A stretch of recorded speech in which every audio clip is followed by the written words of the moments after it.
সকালে ঘুমিয়ে আছি, তখন হঠাৎ ফোনটা চেঁচামেচি করতে শুরু করলো। কি আর করা, আর ঘুমিয়ে থাকতে পারলাম না।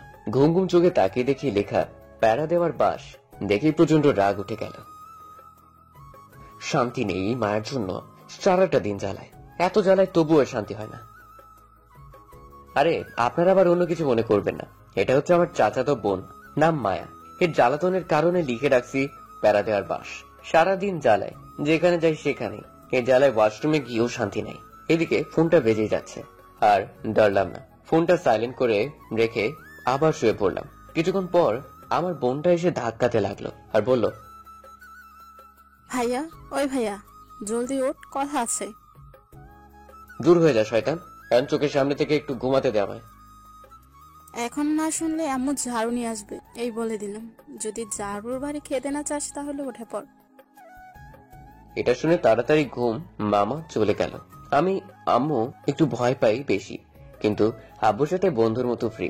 তখন আমি বললাম, বল, উঠে পড়ছি। আম্মু বলছে তোকে নিচে যেতে, জলদি গিয়ে শুনে আয়। ঠিক আছে, এখনই যাচ্ছি। তারপর উঠে নিচে চলে গেলাম। গিয়ে দেখি আম্মু রান্নাঘরে। আমি সেখানে গিয়ে বললাম, আম্মু তুমি আমি ডাকছো? ডাকছি মানে তোকে ঝাড়ু দিয়ে মারবো। তুই মায়া কল দিলে ধরিস না কেন? কি বলবো, এই জ্বালায় ফোন ধরতে মন চায় না, কিন্তু আম্মুর জন্য ধরতে হয়। যদি না ফোন ধরি তাহলে এমনি উল্টোপাল্টা বিচার দিয়ে দেয়। আর অবশেষে জাতীয় ঝাড়ুর বাড়ি আমার পিঠে পড়ে। কারে বলবো এত কষ্টের কথা? আমার চুপ করে থাকা দেখে আম্মু বলল, কিরে কথা বলছিস না কেন? তুই মায়ার ফোন ধরিস না কেন? আম্মু আমি মায়ের ফোন সব সময় ধরি। মিথ্যা কথা বলছো তোমার কাছে। তুই ফোন যদি ধরিস তাহলে তোকে এখন কতগুলো কল দিয়েছি, তুই ধরলি না কেন? আমি ঘুমিয়েছিলাম, তাই তার ফোন শুনতে পাইনি। আচ্ছা ঠিক, যা, কিছু বললাম না আজ। আর তোকে মায়া বলেছে এখনই যেতে। কি কাজ আছে বললো, গিয়ে দেখ তো। কাজ না ছাই, শুধু শুধু নিয়ে যাবে শয়তান মাইয়া। কিরে জলদি যা, গিয়ে দেখে আয়। কি আর করা, তারপর চলে আসলাম বাহিরে। এসে দেখি সকাল 9টা বাজে। ওহো, আমার চাচার বাসা আমাদের বাসা থেকে একটু দূরেই, 10 মিনিট হাঁটলেই চলে যাওয়া যায়। চলুন যেতে যেতে পরিচয় দিয়ে ফেলি। আমার নাম নীরব আহমেদ। আমরা এক বোন এক ভাই। বোনটা আমার ছোট, আমি এবার ইন্টারে পড়ি, আর বোনটা 9ম শ্রেণীতে পড়ে। আব্বু একটা সরকারি জব করে, আম্মু বাসায় থাকে। মধ্যবিত্ত আমরা সব মিলে হ্যাপি ফ্যামিলি। আর চাচা আমাদের চেয়ে অনেক বড় লোক, আর তার একটাই মেয়ে, নাম মায়া। আরেকটি ছেলে ছিল, জন্মের সময় মারা গেছে। তারপর মায়া এসেছে এই পৃথিবীতে। মায়া আমার থেকে 2 বছরের বড়। মায়া এখন অনার্সে পড়ে। ওহো, আপনাদের বলতে বলতে চলে এসেছি চাচার বাসায়। তখন কলিং বেল বাজালাম। কিছুক্ষণ পর চাচি এসে খুলে দিল। তখন আমি সালাম দিয়ে বললাম, কেমন আছো চাচি তুমি? ভালো আছি বাবা, তুই কেমন আছিস? আমিও খুব ভালো আছি। তা এত দেরি করে আসলি কেন? মায়া কখন থেকে কল দিচ্ছে, আর তোর ওপর যা রাগ করেছে সব আমার ওপর দেখিয়েছে। ঘুম থেকে উঠতে একটু লেট হলো। আর চাচা কোথায়? তোর চাচা মায়ার রাগ দেখে তাড়াতাড়ি চলে গেছে। জানিস তো কেমন রাগী মেয়ে, আর সব রাগ আমার ওপর দেখিয়েছে। জলদি যা, ওপরে গিয়ে রাগ ভাঙা। দেখ কিসের জন্য তোকে ডাকছে। ঠিক আছে, যাচ্ছি। তারপর উপরে গিয়ে দরজায় টোকাতে বললাম, ভাইয়া দরজাটা খোলো, আমি আসছি। ভেতর থেকে কোনো সারা শব্দ নেই। তখন আবার ডাকলাম, তাও কোনো শব্দ আসছে না। তখন আমি বললাম, ঠিক আছে, তাহলে আমি চলে গেলাম। এটা বলে পিছনে ফিরলাম। সাথে সাথে দরজা খুলে একটা টান দিয়ে রুমে নিয়ে দেয়ালের সাথে আমায় ধাক্কা দিয়ে জোরে গলা চেপে ধরলো, আর রাগী গলায় বলল, তোকে আমি কতগুলো কল দিয়েছি, তুই আমার কল রিসিভ করিস নাই কেন? এতটাই জোরে গলা চেপে ধরলো কথা বলতে পারছি না, আর প্রচন্ড ব্যথা পাচ্ছিলাম। তখন মায়া আবার বলল, তোকে কতবার বলছি আমার সাথে সাথে ফোন রিসিভ করবি, তোকে যখনই বলবো আমার কাছে আসবি, তারপরও কেন আসিস না বল? কিছুই বলতে পারছি না। কিছুক্ষণ এমন করে গলা চেপে ধরে থাকলে বেঁচে থাকা অসম্ভব হয়ে যাবে। ঠিক তখন মায়ার আম্মু এসে মায়াকে ছাড়িয়ে বলল, কি করছিস তুই? ছেলেটা মরে যাবে, এমন করে কেউ গলা চেপে ধরে? আমার ছেড়ে দেওয়ার পর কাশতে লাগলাম। আমি গলায় ধরে আস্তে আস্তে নিঃশ্বাস নিতে লাগলাম। তখন মায়া বলল, মেরে ফেলবো ওকে।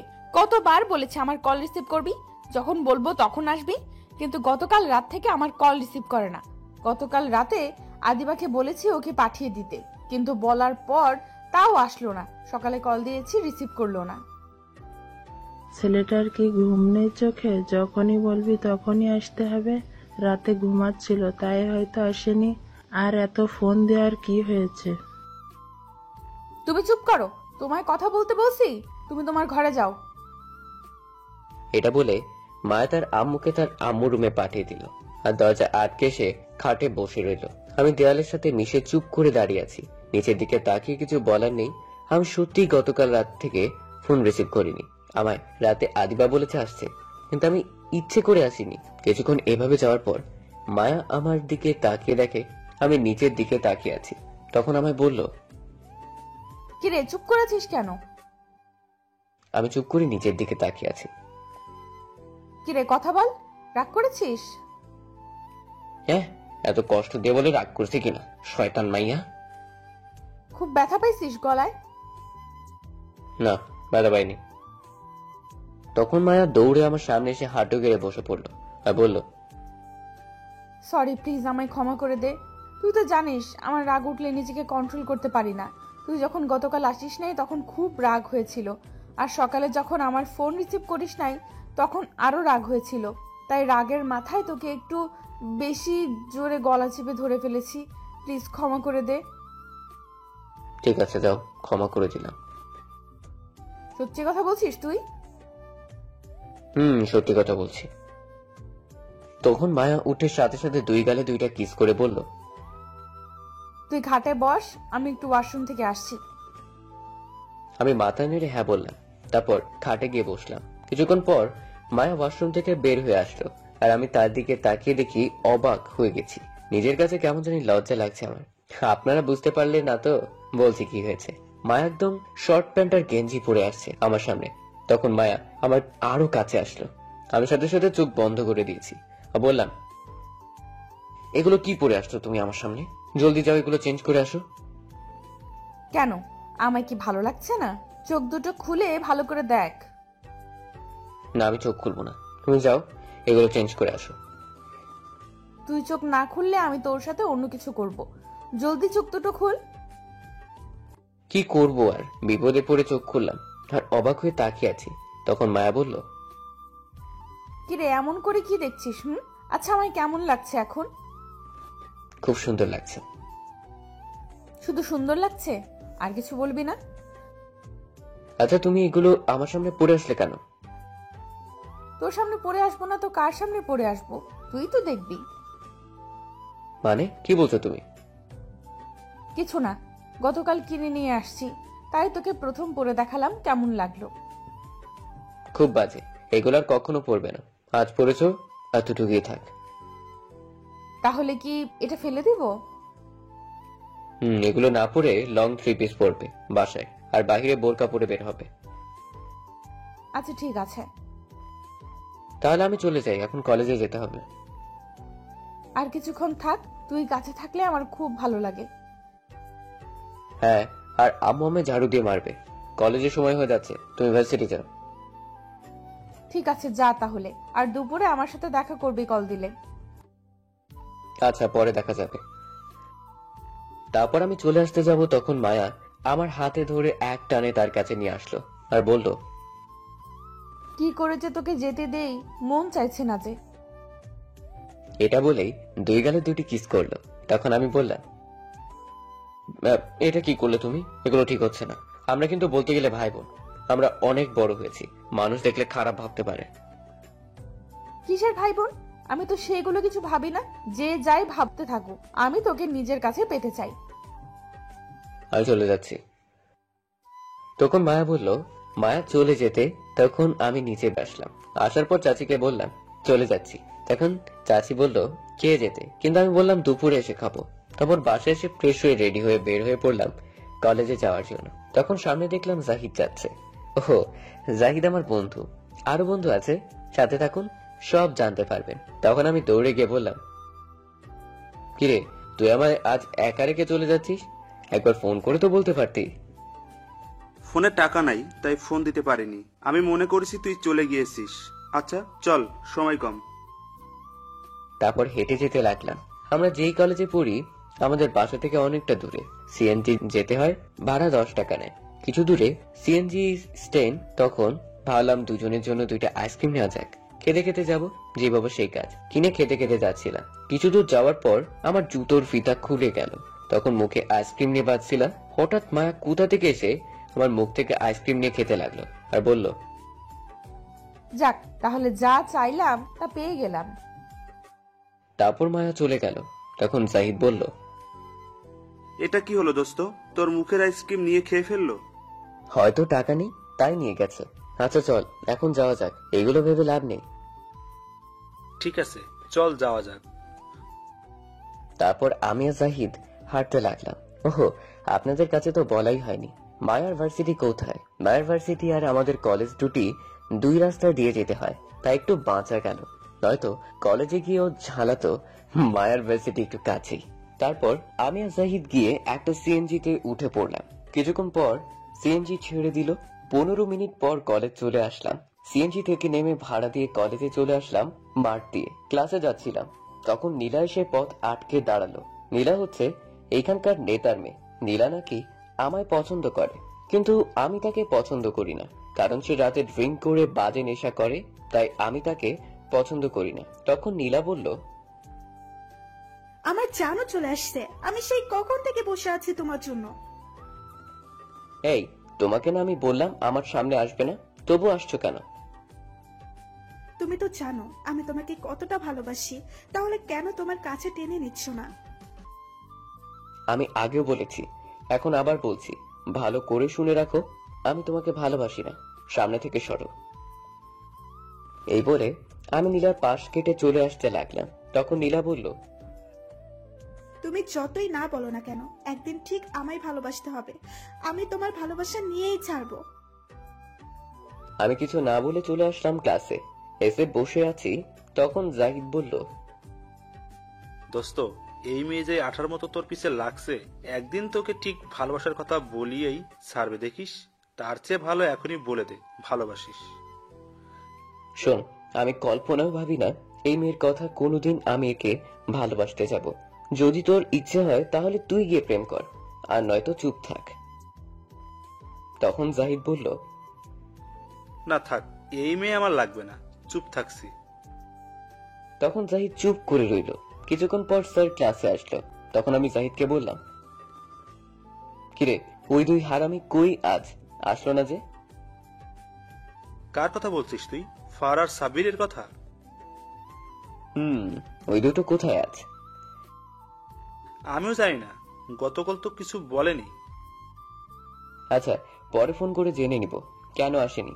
এখন ক্লাস কর। তারপর ক্লাসে মনোযোগ দিলাম। এক এক করে 4টি ক্লাস করলাম। পঞ্চম ক্লাস হচ্ছে সাবিনা ম্যাডাম এর। এই ক্লাস কেউ মিস করে না।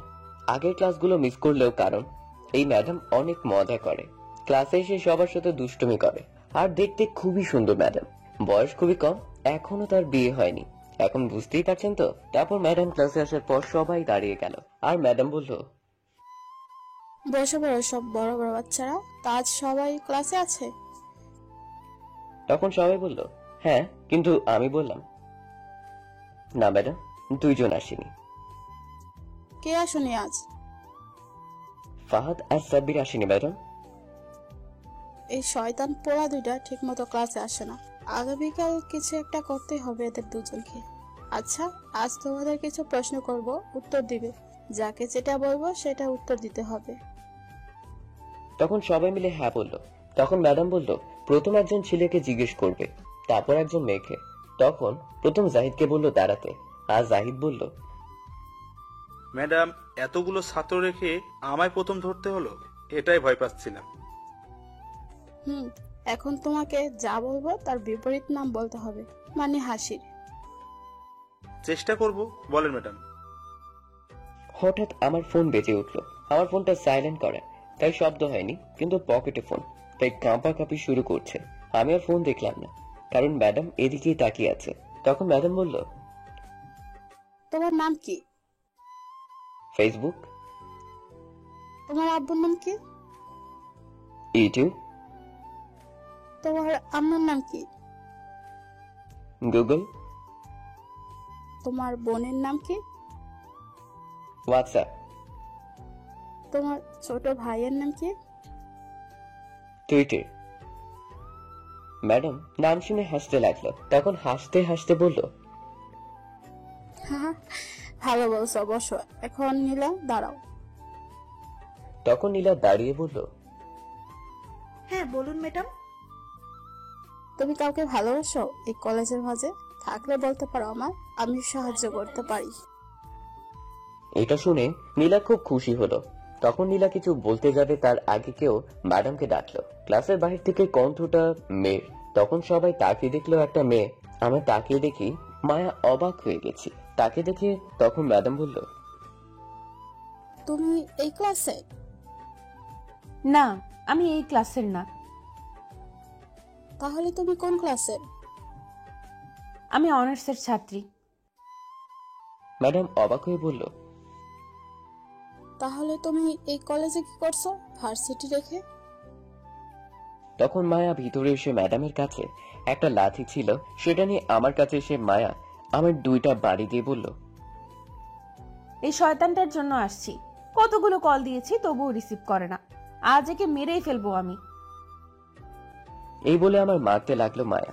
তখন ম্যাডাম এসে মায়ের হাত থেকে লাঠি নিয়ে বলল, থামো বলছি। তুমি কি দেখছো না ও এখনো ক্লাসে আছে? না, আমি দেখি না। না দেখলে এখন দেখে নাও। আর ক্লাসে থাকলে তাহলে ফোনটা রিসিভ করবে কি করে শুনি? আর তুমি বা কেন কল দেবে? তুমি কি জানো না এখন ক্লাসের টাইম? আমি এত কিছু জানতে চাই না। কোথায় আছে না আছে, আমার ফোন রিসিভ করেনি কেন? এই বলে আমায় আবার ঘুষি মারতে লাগলো। শয়তানটার জ্বালায় এখন ক্লাসেও শান্তি নেই। তখন ম্যাডাম বলল, তোমরা দুজন ক্লাসের বাইরে গিয়ে মারামারি করো, কিন্তু এই ক্লাসে না। যাও, ক্লাস থেকে বের হও। তখন মায়া রেগে আমার ব্যাগ নিয়ে বাহিরে চলে গেল। আমি আর কি করব, আস্তে আস্তে বের হয়ে যেতে লাগলাম। তখন ম্যাডাম আমায় বলল, শোনো, নেক্সট টাইম ক্লাসে ফোন নিয়ে আসবা না, মনে থাকে যেন কথাটা। আমি মাথা নেড়ে হ্যাঁ বললাম। তখন ম্যাডাম আবার বলল, এটা কি তোমার গার্লফ্রেন্ড? আমি কিছু বলবো তখন একটু নীলার দিকে তাকিয়ে দেখি নীলা রেগে অ্যাটম বোম হয়ে গেছে। তখন আমি মনে মনে বললাম, এখন মায়া তো নেই, থাক আর চাচাতো বোন বলবো না। হ্যাঁ বলেই দিই, অন্তত পক্ষে নীলা তো পিছু ছাড়াবে। আমি চুপ করে আছি বলে তখন ম্যাডাম আবার বলল, কি হলো বলো? লজ্জা না পেয়ে সত্যি কথা বলে ফেলো। তখন আমি ম্যাডামকে উদ্দেশ্য করে বললাম, ম্যাডাম আমার গার্লফ্রেন্ড। আমিও বুঝতে পারছি অনেক রাগী মেয়ে, আর দেখে যা বুঝতে পারছি তোমাকে অনেক ভালোবাসি। ম্যাডাম এখন যাই আমি। আমি এই বলে ক্লাসের বাইরে চলে আসলাম। এসে দেখি মায়া কলেজ থেকে বের হয়ে যাচ্ছে। তখন আমি দৌড়ে মায়ের কাছে গিয়ে কিছু বলতে যাব, তখন মায়া আমায় আমার ব্যাগ দিয়ে মারতে লাগলো আর বলল, তোকে কতদিন বললাম আমার ফোন সাথে সাথে রিসিভ করবি, তবুও কেন রিসিভ করিস না? তখন আমি মায়াকে বললাম, তুমি ভার্সিটি রেখে কলেজ আসলে কেন, এটা আগে বলো। এখনো তোমার ক্লাস টাইম? আগে তুই বল আমার ফোন কেন রিসিভ করিসনি? যা বাবা, ক্লাসে কি করে ফোন রিসিভ করব? তুমি কি জানো না ক্লাসে ফোন নিয়ে যাওয়া নিষেধ? সেখানে কি করে কথা বলবো? কেন, তুই ফোন নিয়ে বাইরে চলে আসতি, তাহলে কি পায়ে ব্যথা করতো? আচ্ছা সরি সরি, এখন বলো কিসের জন্য কল দিলে আমায়? তখন মায়া আমার গলায় চেপে ধরে বলল, নেক্সট টাইম যেন আর না হয়, তাহলে কিন্তু তোর খবর আছে। তারপর ছেড়ে দিল আর বলল, আয়, আমার সাথে গেলেই বুঝতে পারবি কি জন্য। আমি মাথা নেড়ে হ্যাঁ বললাম। তারপর পিছু পিছু যেতে লাগলাম। কিছুটা সামনে গিয়ে একটা দোকান থেকে আইসক্রিম নিল। মায়া নিয়ে একটা ফাঁকা নির্জন জায়গায় নিয়ে গেল, গিয়ে বলল, এখানে বস। আমি মাথা নেড়ে হ্যাঁ বললাম আর বসে পড়লাম। তখন মায়া আমার হাতে আইসক্রিম নিয়ে বলল, এই আইসক্রিম তুই না কামড়িয়ে এই কিছুক্ষণ খাবি। তারপর আমায় দিবি, আমি খাবো। আমি মায়ের কথা শুনে অবাক হয়ে গেছি। তখন আমি বললাম, তুমি আমার মুখেরটা খাবে? খাবো। যাওয়ার সময় যে আইসক্রিম তোর মুখ থেকে নিয়ে গেছিস অনেক মিষ্টি লেগেছে। যখন শেষ হয়েছে তখন আমি যখন আরেকটা কিনে খেলাম তখন তিতে লাগছে। এখন তুই খেয়ে দিবি, তারপর আমি খাবো। কি পাগল মেয়ে রে বাবা, আজকালের বাচ্চাদেরও কিছু খাওয়ানো যায় না, আর মায়া আমার মুখেরটা খেতে চাইছে। বুঝতে পারছি না কি হয়েছে। তখন মায়া ধমকে আবার বলল, কি হলো, জলদি খাওয়া শুরু। এত জোরে ধমক দিয়েছে আমি ভয় পেয়ে গেছি। তখন আর কিছু না বলেই খেতে লাগলাম। আমি খাচ্ছি আর মায়া আমার দিকে তাকিয়ে রইল এক দৃষ্টিতে। তখন আমার কেমন জানি লজ্জা লজ্জা লাগতে শুরু করলো। আমার খাওয়ার সময় কেউ যদি তাকিয়ে থাকে আমার দিকে তাহলে আমি খেতে পারি না। তখন আমি অন্যদিকে ফিরে খেতে লাগলাম আর মায়া তখন বলল, কিরে, তুই ওইদিকে ঘুরে খাচ্ছিস কেন? এদিকে ফির আমার দিকে। কি আর করব, তখন তার দিকে ফিরেই খেতে হলো। কিছুক্ষণ পর মায়া টান দিয়ে আইসক্রিম নিয়ে বলল, আর পারবো না, এখন দে জলদি। তখন মায়া আইসক্রিম তার মুখে দিয়ে চোখ বন্ধ করে ফেললো আর বলল, সত্যি তোর ঠোঁটের ছোঁয়ায় এই আইসক্রিমটা যেন মধুর মতো করে তুলেছে। এই বলে মায়া খেতে লাগলো। আমি আর কি করব, তাকিয়ে দেখতে লাগলাম। কিছুক্ষণ পর মায়ার খাওয়া শেষ হলে বলে, আমি আর একটা নিয়ে আসছি, দাঁড়া। আর না, এখন আমি বাসায় যাব। তুমি আমায় মারলেও আর পারবো না। ঠিক আছে, তাহলে বিকেলে একটা আইসক্রিম নিয়ে আমার বাসায় আসবি। এখন বাসায় যা, আমি ভার্সিটি থেকে বইগুলো নিয়ে আসছি। আচ্ছা ঠিক আছে। তারপর আমি সেখান থেকে চলে আসলাম আর এসে একটা সিএনজিতে উঠে বসে বসে ভাবতে লাগলাম, মার এমনটা করা কি ঠিক হচ্ছে? আমরা তো ভাই বোনের মতো, কিন্তু মায়া যে পাগলামি শুরু করছে। কেউ দেখে বলবে না আমার চাচাতো বোন, সবাই ভাবতে পারে গার্লফ্রেন্ড এতটা ঘনিষ্ঠ হওয়া উচিত নয়। মায়ের থেকে একটু দূরে থাকতে হবে আমার, তাহলে দুজনের নামে খারাপ কথা উঠবে। এমনি কি দুই পরিবারের ভাবতে হতে চলে আসলাম। এসে সিএনজি থেকে নেমে ভাড়া দিয়ে বাসায় চলে আসলাম। এদিকে মায়া তার ভার্সিটি গিয়ে তার বইগুলো নিয়ে তার বান্ধবী অহনার সাথে আসছিল। তখন অহনা বলল, কিরে, তখন এত রেগে কোথায় গিয়েছিলি তুই? কোথায় আবার যাব, নীরবের কলেজে গিয়েছিলাম। শয়তানটা ফোন ধরছিল না। তখন অহনা অবাক হয়ে মায়াকে বলল, কি, তুই কলেজে গিয়েছিলি? কি করব বলো, শয়তানটা কি জাদু করেছে, থাকতেই পারি না না দেখে। এমনকি কথা না বললেও থাকতে পারি না। ও, বুঝতে পারছি, তুই ভালোবেসে ফেলছিস। আরো 1 বছর আগে থেকে ভালোবাসি। বলিস কি? তাহলে বলে ফেল। এখানেই তো সমস্যা বলতে গেলে, কারণ ও আমায় চাচাতো বোনের চোখে দেখে। এর চোখের নামে ইজ্জত পুরো থানায় মামলা করা দরকার। না, সেটাও করা যাবে না, তাহলে আমার থেকে দূরে চলে যাবে। ওহ, এই সমস্যা। শোন, তোকে আমি একটা প্ল্যান বলছি। তুই যদি এই কাজ করতে পারিস তাহলে 100% তোকে ভালোবাসবে। তাহলে জলদি বল। এখন না, আজ বিকেলে আমার বাসায় আসবি, তখন বলবো। আচ্ছা ঠিক আছে। আরেকটা কথা কি জানিস, আসার সময় আইসক্রিম খেয়েছি, ওর খাওয়া আইসক্রিম। তার মানে তুই তার খাওয়া এই আইসক্রিম খেতে গিয়েছিলি? কি করব বল, আমি নিজে কিনে খেতে গেলে তিতে লাগে, তাই গিয়েছি তার আইসক্রিম খেতে। মিষ্টি লাগে অনেক। তুই তো কিস করলেই হয়, আইসক্রিম না খেয়ে।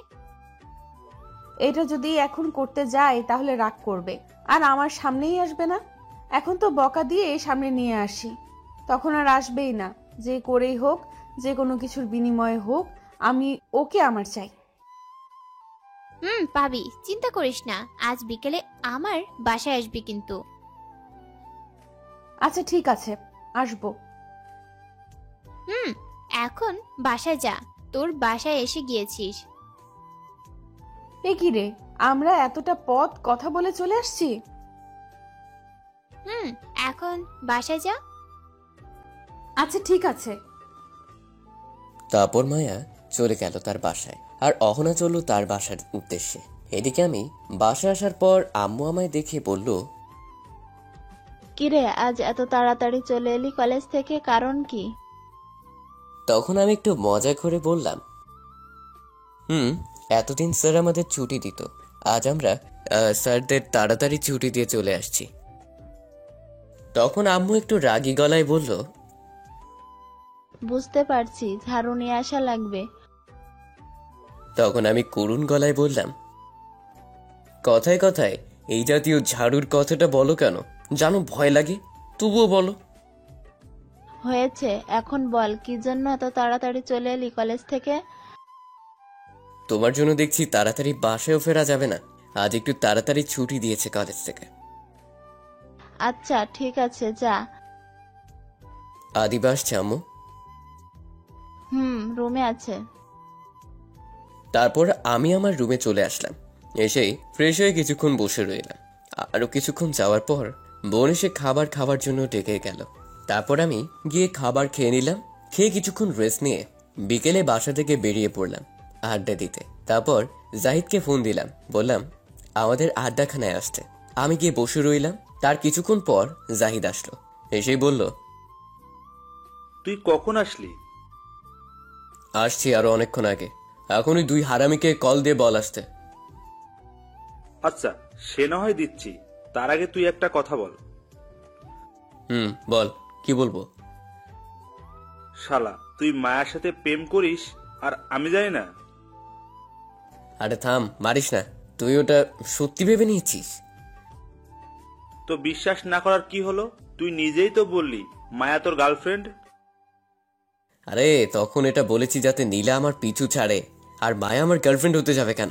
মায়া আমার চাচাতো বোন, আমি বোনের মতো দেখি। দেখিস আবার বইয়ের মতো দেখিস না যেন। যে যুগ আসছে মামাতো বোনকে বিয়ে করছে, আর এখানে তো চাচাতো বোন কিছুই না। চুপ কর তো। আমি মায়াকে বোনের মতো দেখি, এগুলো কিছুই না, বুঝতে পারছিস? বুঝতে পারছি। আমি তো সত্যি মনে করেছি। তুই তো জানিস নীলা কেমন মেয়ে, আর আমি নীলাকে পছন্দ করি না। আর তাছাড়া দেখিস তো আমার জ্বালায় আমি না করেছি তবুও কথা শুনছে না। তাই ম্যাডাম যখন জিজ্ঞেস করলো আর না করলাম না, হ্যাঁ বলে দিলাম, কারণ নীলা এটা শুনে পিছু ছাড়বে আমার। নীলা কখনো তোর পিছু ছাড়বে না। নিশ্চয়ই পিছু ছাড়বে, এটা শুনতে যেহেতু পেরেছে। তুই ভাবলি কি করে তোর পিছু ছাড়বে এই মেয়ে? তুই জানিস কি হয়েছে তুই আসার পর? কেন, কি হয়েছে? তুই যখন এটা বলে ক্লাস থেকে চলে আসছিস, তখন নীলা তার সমস্ত বই ছুঁড়ে ফেলে দেয় আর চিৎকার করে কি বলছে জানিস? তুই শুধু নীলার আর কারো না। নীলা যদি তোকে না পায় তাহলে সে তোকে কারো হতে দিবে না, এমনকি তোর আশেপাশে যে থাকবে তার জীবন কেড়ে নেবে, আর মায়াকে সে ছাড়বে না। এটা বলে কান্না করতে করতে চলে যায়। বাবা, এই মেয়ে দেখি আরো ডেঞ্জারাস। এখন কি করবি বল? চিন্তা নেই, মায়াকে কিছু করতে পারবে না। মায়ের সামনে গেলে মায়ের চুল কেটে দিবে। তার মামা হচ্ছে সেনাবাহিনীর মেজর। নীলার বাবার আর কতটুকু পাওয়ার। আরে আমি মায়ের কথা বলছি না, আমি তোর কথা বলছি। তোকে যদি উঠিয়ে নিয়ে যাই? আরে না, কিচ্ছু হবে না, দেখিস। দেখা যাবে। তখন আমি কিছু বলতে যাব, তার আগে আমার ফোনটা বেজে উঠল। তাকিয়ে দেখি মায়া ফোন করেছে। তখন জাহিদ বলল, কে ফোন দিয়েছে? আর কে দিবে, মায়া ছাড়া। ও আচ্ছা, কথা বল। দোস্ত, ফোনটা তুই রিসিভ করে বল নীরব এখানে নাই, ফোনটা রেখে কোথাও গিয়েছে। আমি এখন কথা বলতে পারবো না। ঠিক আছে, আমি বলছি, ফোনটা দে। তখন জাহিদ ফোনটা রিসিভ করে বলল, হ্যালো, কে বলছেন আপনি? তুই কে এটা আগে বল। তখন জাহিদ ফোনটা চেপে ধরে আমায় বলল, দোস্ত, এই মেয়ে তো প্রচন্ড রেগে আছে মনে হচ্ছে, যেভাবে ধমক দিচ্ছে আমায়। আরে কথা বল, নয়তো বুঝতে পেরে যাবে। ও আচ্ছা, বলছি। তখন জাহিদ মায়াকে বলল, আমি জাহিদ বলছি, নীরবের বন্ধু। তুই কে এটা আমি শুনতে চাই না। দেখ, রাগ উঠাস না। তাহলে কিন্তু তোকে এসে মেরে হাত পা ভেঙে দিব। নীরবের কাছে ফোনটা দে, এত কথা না বলে। দেখুন, নীরব আমায় আপনাকে বলতে বলেছে ও এখানে নেই। এখন ফোন রাখেন, আসলে আমি ফোন দিব। কেমনটা লাগে বলেন তো? আমি বললাম কি আর বললো কি? তখন আমি জাহিদকে ঘুষি দিয়ে বললাম, শালা তোকে আমি বললাম আমি এখানে নেই বলতে, আর তুই বলে দিলি। তখন জাহিদ আমার কাছে ফোনটা দিয়ে বলল, নে তুই কথা বল।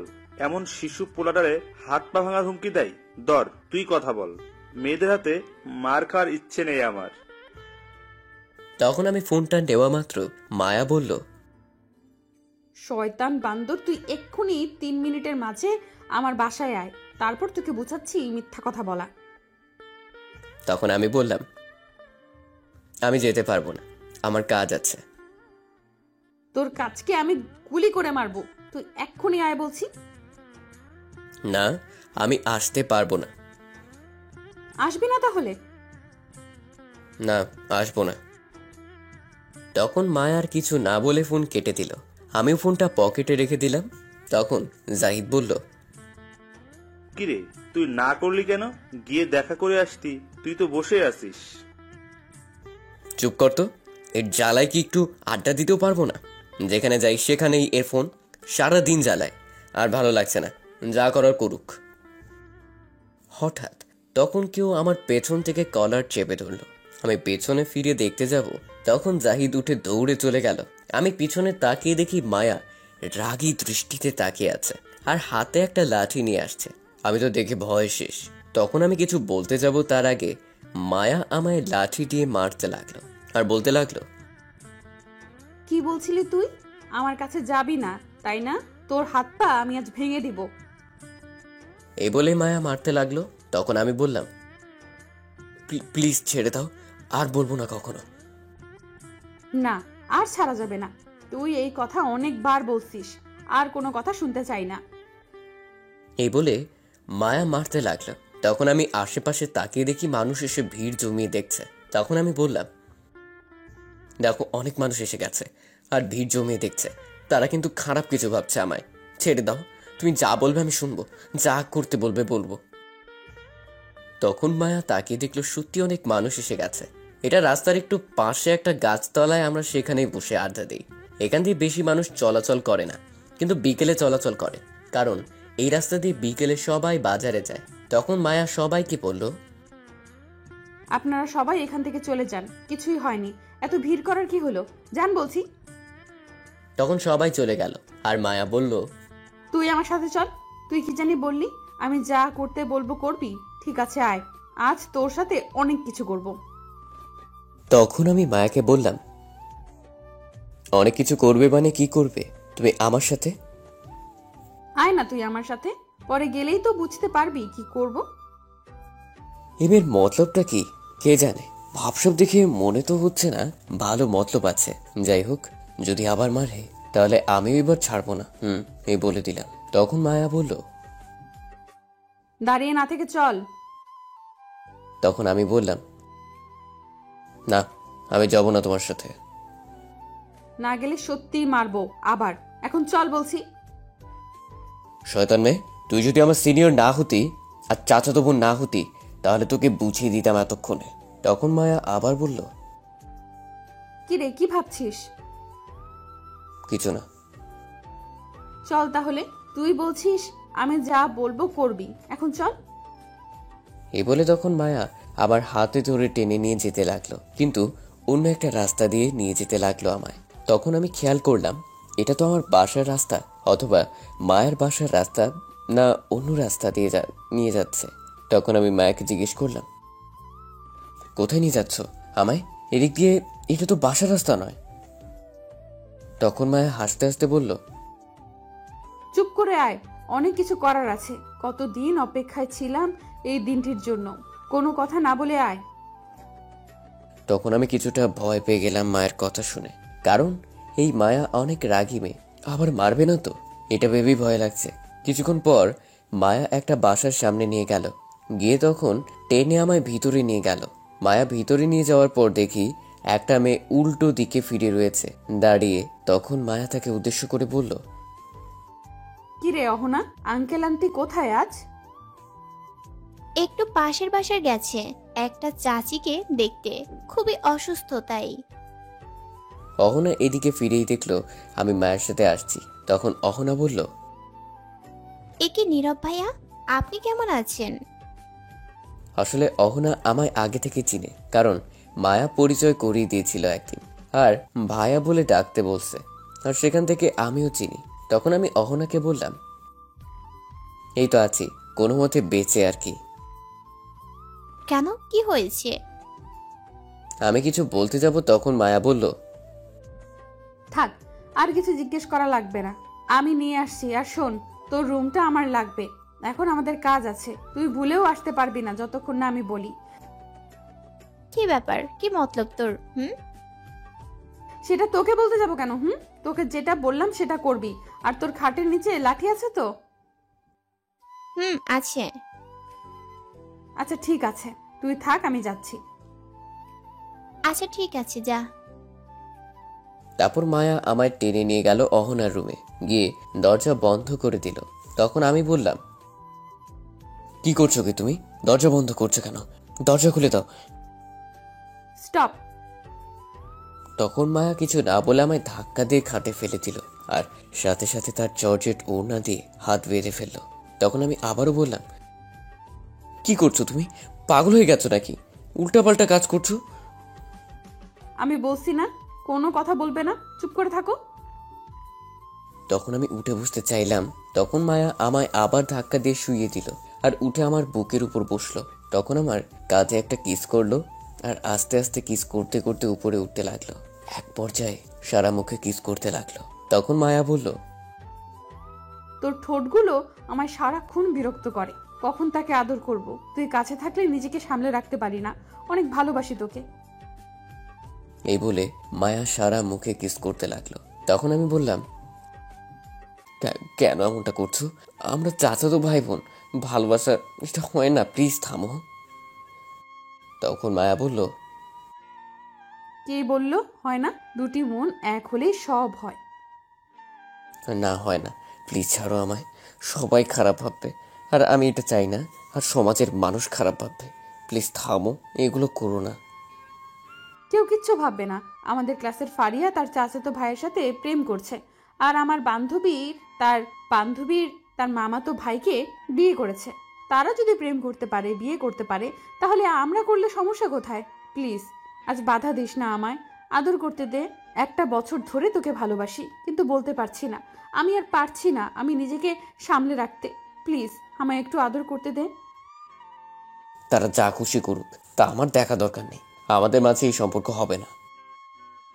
প্লিজ আমায় ফিরিয়ে দিস না, তুই চাইলেই হবে। আমি তোকে অনেক ভালোবাসি। কিন্তু আমি ভালোবাসি না, আমি তোমাকে বোনের মতো দেখি। প্লিজ ছাড়ো।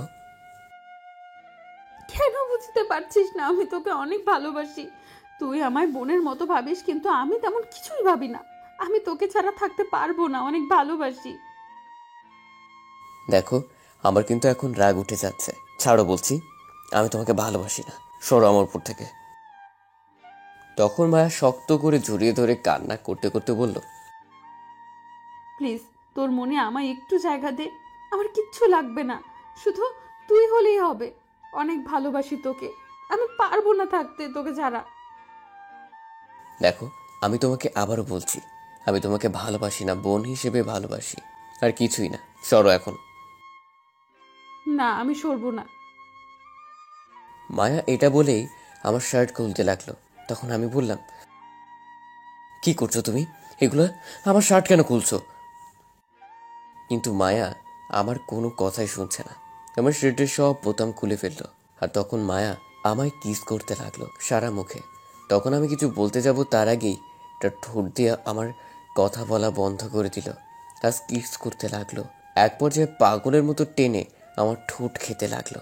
আমার হাতটা বাঁধা বলে কিছু করতেও পারছি না। মায়া আস্তে আস্তে আরো পাগলামি শুরু করতে লাগলো। আমি কি করব বুঝতে পারছি না। এখন যদি মায়াকে না আটকানো যায়, তাহলে সত্যি কিছু একটা করে ফেলবে। ঠিক তখনই অহনা এসে দরজার বাহির থেকে বলল, মায়া জলদি দরজা খোল, আব্বু আম্মু চলে আসবে এক্ষুনি। জলদি দরজা খুলে বাইরে আয়। এদিকে মায়ার কোনো খেয়াল নেই, বাহির থেকে কে কি বলছে। তখন আবার অহনা বলল, মায়া, দরজা খুলে বাইরে আয় জলদি। এবার মায়া শুনতে পেল আর বলল, আমার আরো কিছুক্ষণ লাগবে। প্লিজ তোর পায়ে পড়ি, জলদি বেরিয়ে আয়, নয়তো আব্বু আম্মু এসে দেখলে আমার সন্দেহ করবে। ঠিক আছে, আসছি, দাঁড়া। এই বলে মায়া আমার উপর থেকে নেমে গিয়ে দরজা খুলে দিল। আর অহনা তখন ঘরে এসে পড়লো আর দেখলো আমায় ওড়না দিয়ে বেঁধে খাটে ফেলে রাখছে, শার্টের বোতাম খোলা। তখন অহনা বলল, ছি, কি করছিলি তুই এগুলা? পাগল হয়ে গেলি নাকি বিয়ের আগেই এইসব? পাগল হয়ে গেছে ওর প্রেমে, আর ওকে পাওয়ার জন্য আমি সবকিছু করতে পারি। তাই বলে এক্ষুনি এইসব করতেই হবে? তখন মায়া আর কিছু বলল না, চুপ করে রইল। তখন আমি অহনাকে বললাম, অহনা, আমার হাতের বাঁধনটা খুলে দাও তো। তখন মায়া বলে উঠল, না, খুলবে না। তুই আগে বল আমায় ভালোবাসিস। অহনা, কি বললাম আমি বাঁধন খুলে দিতে? তখন অহনা এসে আমার হাতের বাঁধন খুলে দিল আর আমি উঠে মায়ের কাছে গিয়ে ঠাস করে দুটি চড় দিয়ে বললাম, ছি, তুমি ভাবলে কি করে এগুলো? তুমি আমার চাচাতো বোন, আমি তোমাকে বোনের মতো দেখি। তোমার ডাকে আসি বলে এই নয় যে আমি তোমাকে ভালোবাসি। তুমি আমার চাচাতো বোন বলে বেঁচে গেলে, নয়তো আরো কয়েকটি চড় দিতাম। আমি আর কখনো ফোন দিবে না। তুমি আজ থেকে এমনকি সামনে পর্যন্ত আসবে না। মনে রেখো, আজ থেকে তোমার আমার কোনো সম্পর্ক নেই। তোমার বাসায় আর আমায় ডাকবে না। আমি এই বলে চলে আসতে যাব, তখন মায়া আমার হাত ধরে বলল, প্লিজ, তুই এমনটা করিস না। আমি থাকতে পারবো না তোকে ছাড়া, এক মুহূর্তের জন্যও পারবো না। আমি পারবো না তোকে ছাড়া থাকতে, অনেক ভালোবাসি তোকে। তখন আমি মায়ের হাতটি ছাড়িয়ে বললাম, তোমার মাথায় যা ঘুরছে তা ভাবা বন্ধ করে ফেলো। এই বলে দিলাম, আমার সামনে তো আসার কথা কখনো কল দিবে না আমায়। তারপর আমি সেখান থেকে চলে আসলাম। আর আসার পর অখনো তখন মায়াকে বলল, তুই কি করলি এটা? তোর এখন বলার ঠিক হয়নি। তুই আমার সব প্ল্যান নষ্ট করে দিলি। কি করব বল? থাকতে পারছিলাম না যখন একটা কথা শুনতে পেয়েছি। কি কথা শুনতে পেয়েছিস? তুই নীলাকে চিনিস? চিনতে পারছি। কেন, কি হয়েছে? আজ ফোন করেছে কিছুক্ষণ আগে, আর আমায় বলেছে সে নাকি নীরবকে ভালোবাসে। তখন আমি বলছি আমি ভালোবাসি নীরবকে। তখন নীলা কি বললো জানিস? বলছি নীরব নাকি শুধু তার, আর কারোর না। সে যদি না পায় তাহলে কারো হতে দিবে না। আর আমায় বলেছে নীরবের সাথে যেন না দেখে, আর যদি দেখে তাহলে নাকি আমার মৃত্যু হতে পারে। এটা শুনে আর থাকতে পারলাম না। বলে দিলাম, ভয় হচ্ছে যদি আমার কাছ থেকে নিয়ে যায় তাহলে আমি কি নিয়ে বাঁচবো, কাকে নিয়ে থাকবো? আমি শুধু নীরবকেই চাই, আর কাউকে না। আমি পারবো না থাকতে, অনেক ভালোবাসি। তখন অহনা বলল, আরে কান্না করিস না, থাম। আর চিন্তা করিস না, নীরব শুধু তোর হবে। কিন্তু তুই এইটা ভুল করেছিস। এখন রুমে এসে যা করছিলি। কি করব বল? রাজি হচ্ছে না, তাই ভাবলাম নিজের সবটা দিয়ে দেখি রাজি করতে পারি কিনা। এটা করেই ভুল করলি। এখন তোর উপর আরো রাগ উঠেছে গেছে। এখন এইটা ভাঙাতে প্রায় অসম্ভব হয়ে যাবে। সব প্ল্যান নষ্টই করে দিলি তুই আমার। আমি কিছুই জানি না, আমার শুধু নীরবকে চাই। যে কোনো কিছুর বিনিময়ে সব কিছু করতে রাজি আমি। ঠিক আছে শোন, এখন আমি যা বলবো তাই করবি। যদি তুই সব ঠিক মতো করতে পারিস তাহলে নীরব তোর হবেই। বল, আমি সব কিছু করতে রাজি নীরবকে পাওয়ার জন্য। বল কি করতে হবে? ঠিক আছে, শোন তাহলে। গল্প শুনতে থাকেন, তাহলে সব আস্তে আস্তে জানতে পারবেন প্ল্যান কি ছিল। সবকিছু শুনে মায়া তখন বলল, ঠিক আছে, আমি সব কিছু করতে রাজি, সব করব পাওয়ার জন্য। কিন্তু এটা যদি না কাজ হয় তাহলে? এটা কাজ করবেই, চিন্তা করতে হবে না। কারণ আমিও এটা করেছি। আর আমার চাচাতো ভাইয়ের সাথে রিলেশন চলছে আমার। ওই শয়তান মেয়ে, তুই রিলেশন করছিস আগে বলিসনি কেন? ভেবেছিলাম বলবো বলবো, কিন্তু তুই তো আমার সাথে আর এই বিষয় নিয়ে কথা বলিসনি, তাই। আচ্ছা ঠিক আছে, দেখি তোর প্ল্যান কতটুকু কাজ করে, তাহলে আমি আগামীকাল থেকে কাজে লেগে পড়বো। তাই কর। আর ওই নীলাকে কিছু একটা করতে হবে। ওর কত বড় সাহস আমার জানকে আমার কাছ থেকে নিয়ে যাওয়ার হুমকি দেয়। আমি ওকে দেখে নিব। তা কি করবি তুই নীলাকে? তুই শুধু দেখ কি করি আমি নীলাকে। দেখি তুই কি করিস, তবে একটু তাড়াতাড়ি কিছু করিস, কারণ নীরব যেহেতু তোর উপর রেগে আছে, এখন তোর কাছ থেকে নিজেকে অনেক দূরে সরিয়ে নেবে। আর নীলা যেহেতু তোকে হুমকি দিয়েছে, তাহলে এই ফাঁকে নীলা তার কাজ করে যাবে, আর তোর থেকে বেশি এগিয়েও যাবে, আর নীলা নীরবকে পেয়েও যাবে। কখনো না, নীরব শুধু আমার, আর কারো না। এখানে আরেকটা চিন্তার বিষয় আছে। কি সেটা? যদি নীলা তার আব্বু আম্মুকে নিয়ে নীরবের বাসায় যায় বিয়ের কথা বলতে, তাহলে কি হবে? আরে এই চিন্তা নেই, আসলেও কিছু হবে না, আমি মামাকে দিয়ে তাদের দেখে নিব। ও আচ্ছা। আর ওর কত বড় সাহস আমায় ফোন করে হুমকি দেয়। আর নীরব নাকি শুধু ওর, আমি নাকি নীরবকে ভুলে যেতে, যেখানে আমি না দেখে একদিন থাকতে পারি না, সেখানে আমায় হুমকি দিয়ে সারা জীবনের জন্য নিয়ে চলে যাবে। এটা কখনো হবে না, ও আমার জান। আচ্ছা, এই টপিক এখন থাক, আমি যা বললাম তা করতে থাক আগামীকাল থেকে, তাহলে দেখবি পাখি নিজে থেকে এসে ধরা দেবে। এখন আয় একটু ফুচকা খেয়ে আসি, আব্বু আম্মু চলে আসছে মনে হয়।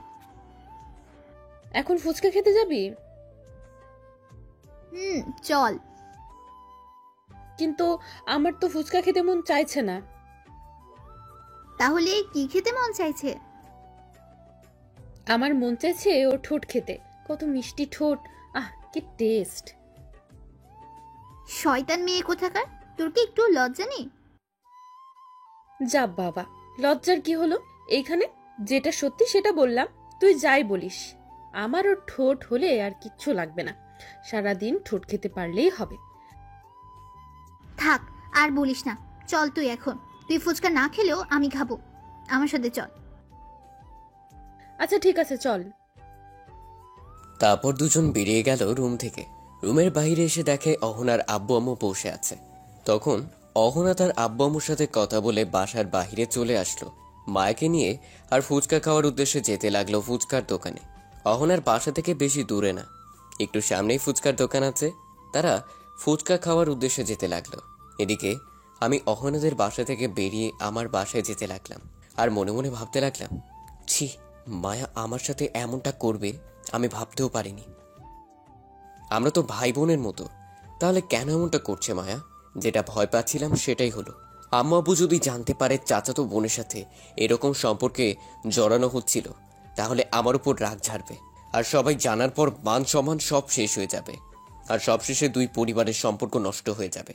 আর আমি কখনো পারবো না এমনটা করতে। আজ থেকে আর মায়ের বাড়িতে যাব না, এমনি গিয়ে তার মুখটাও দেখবো না।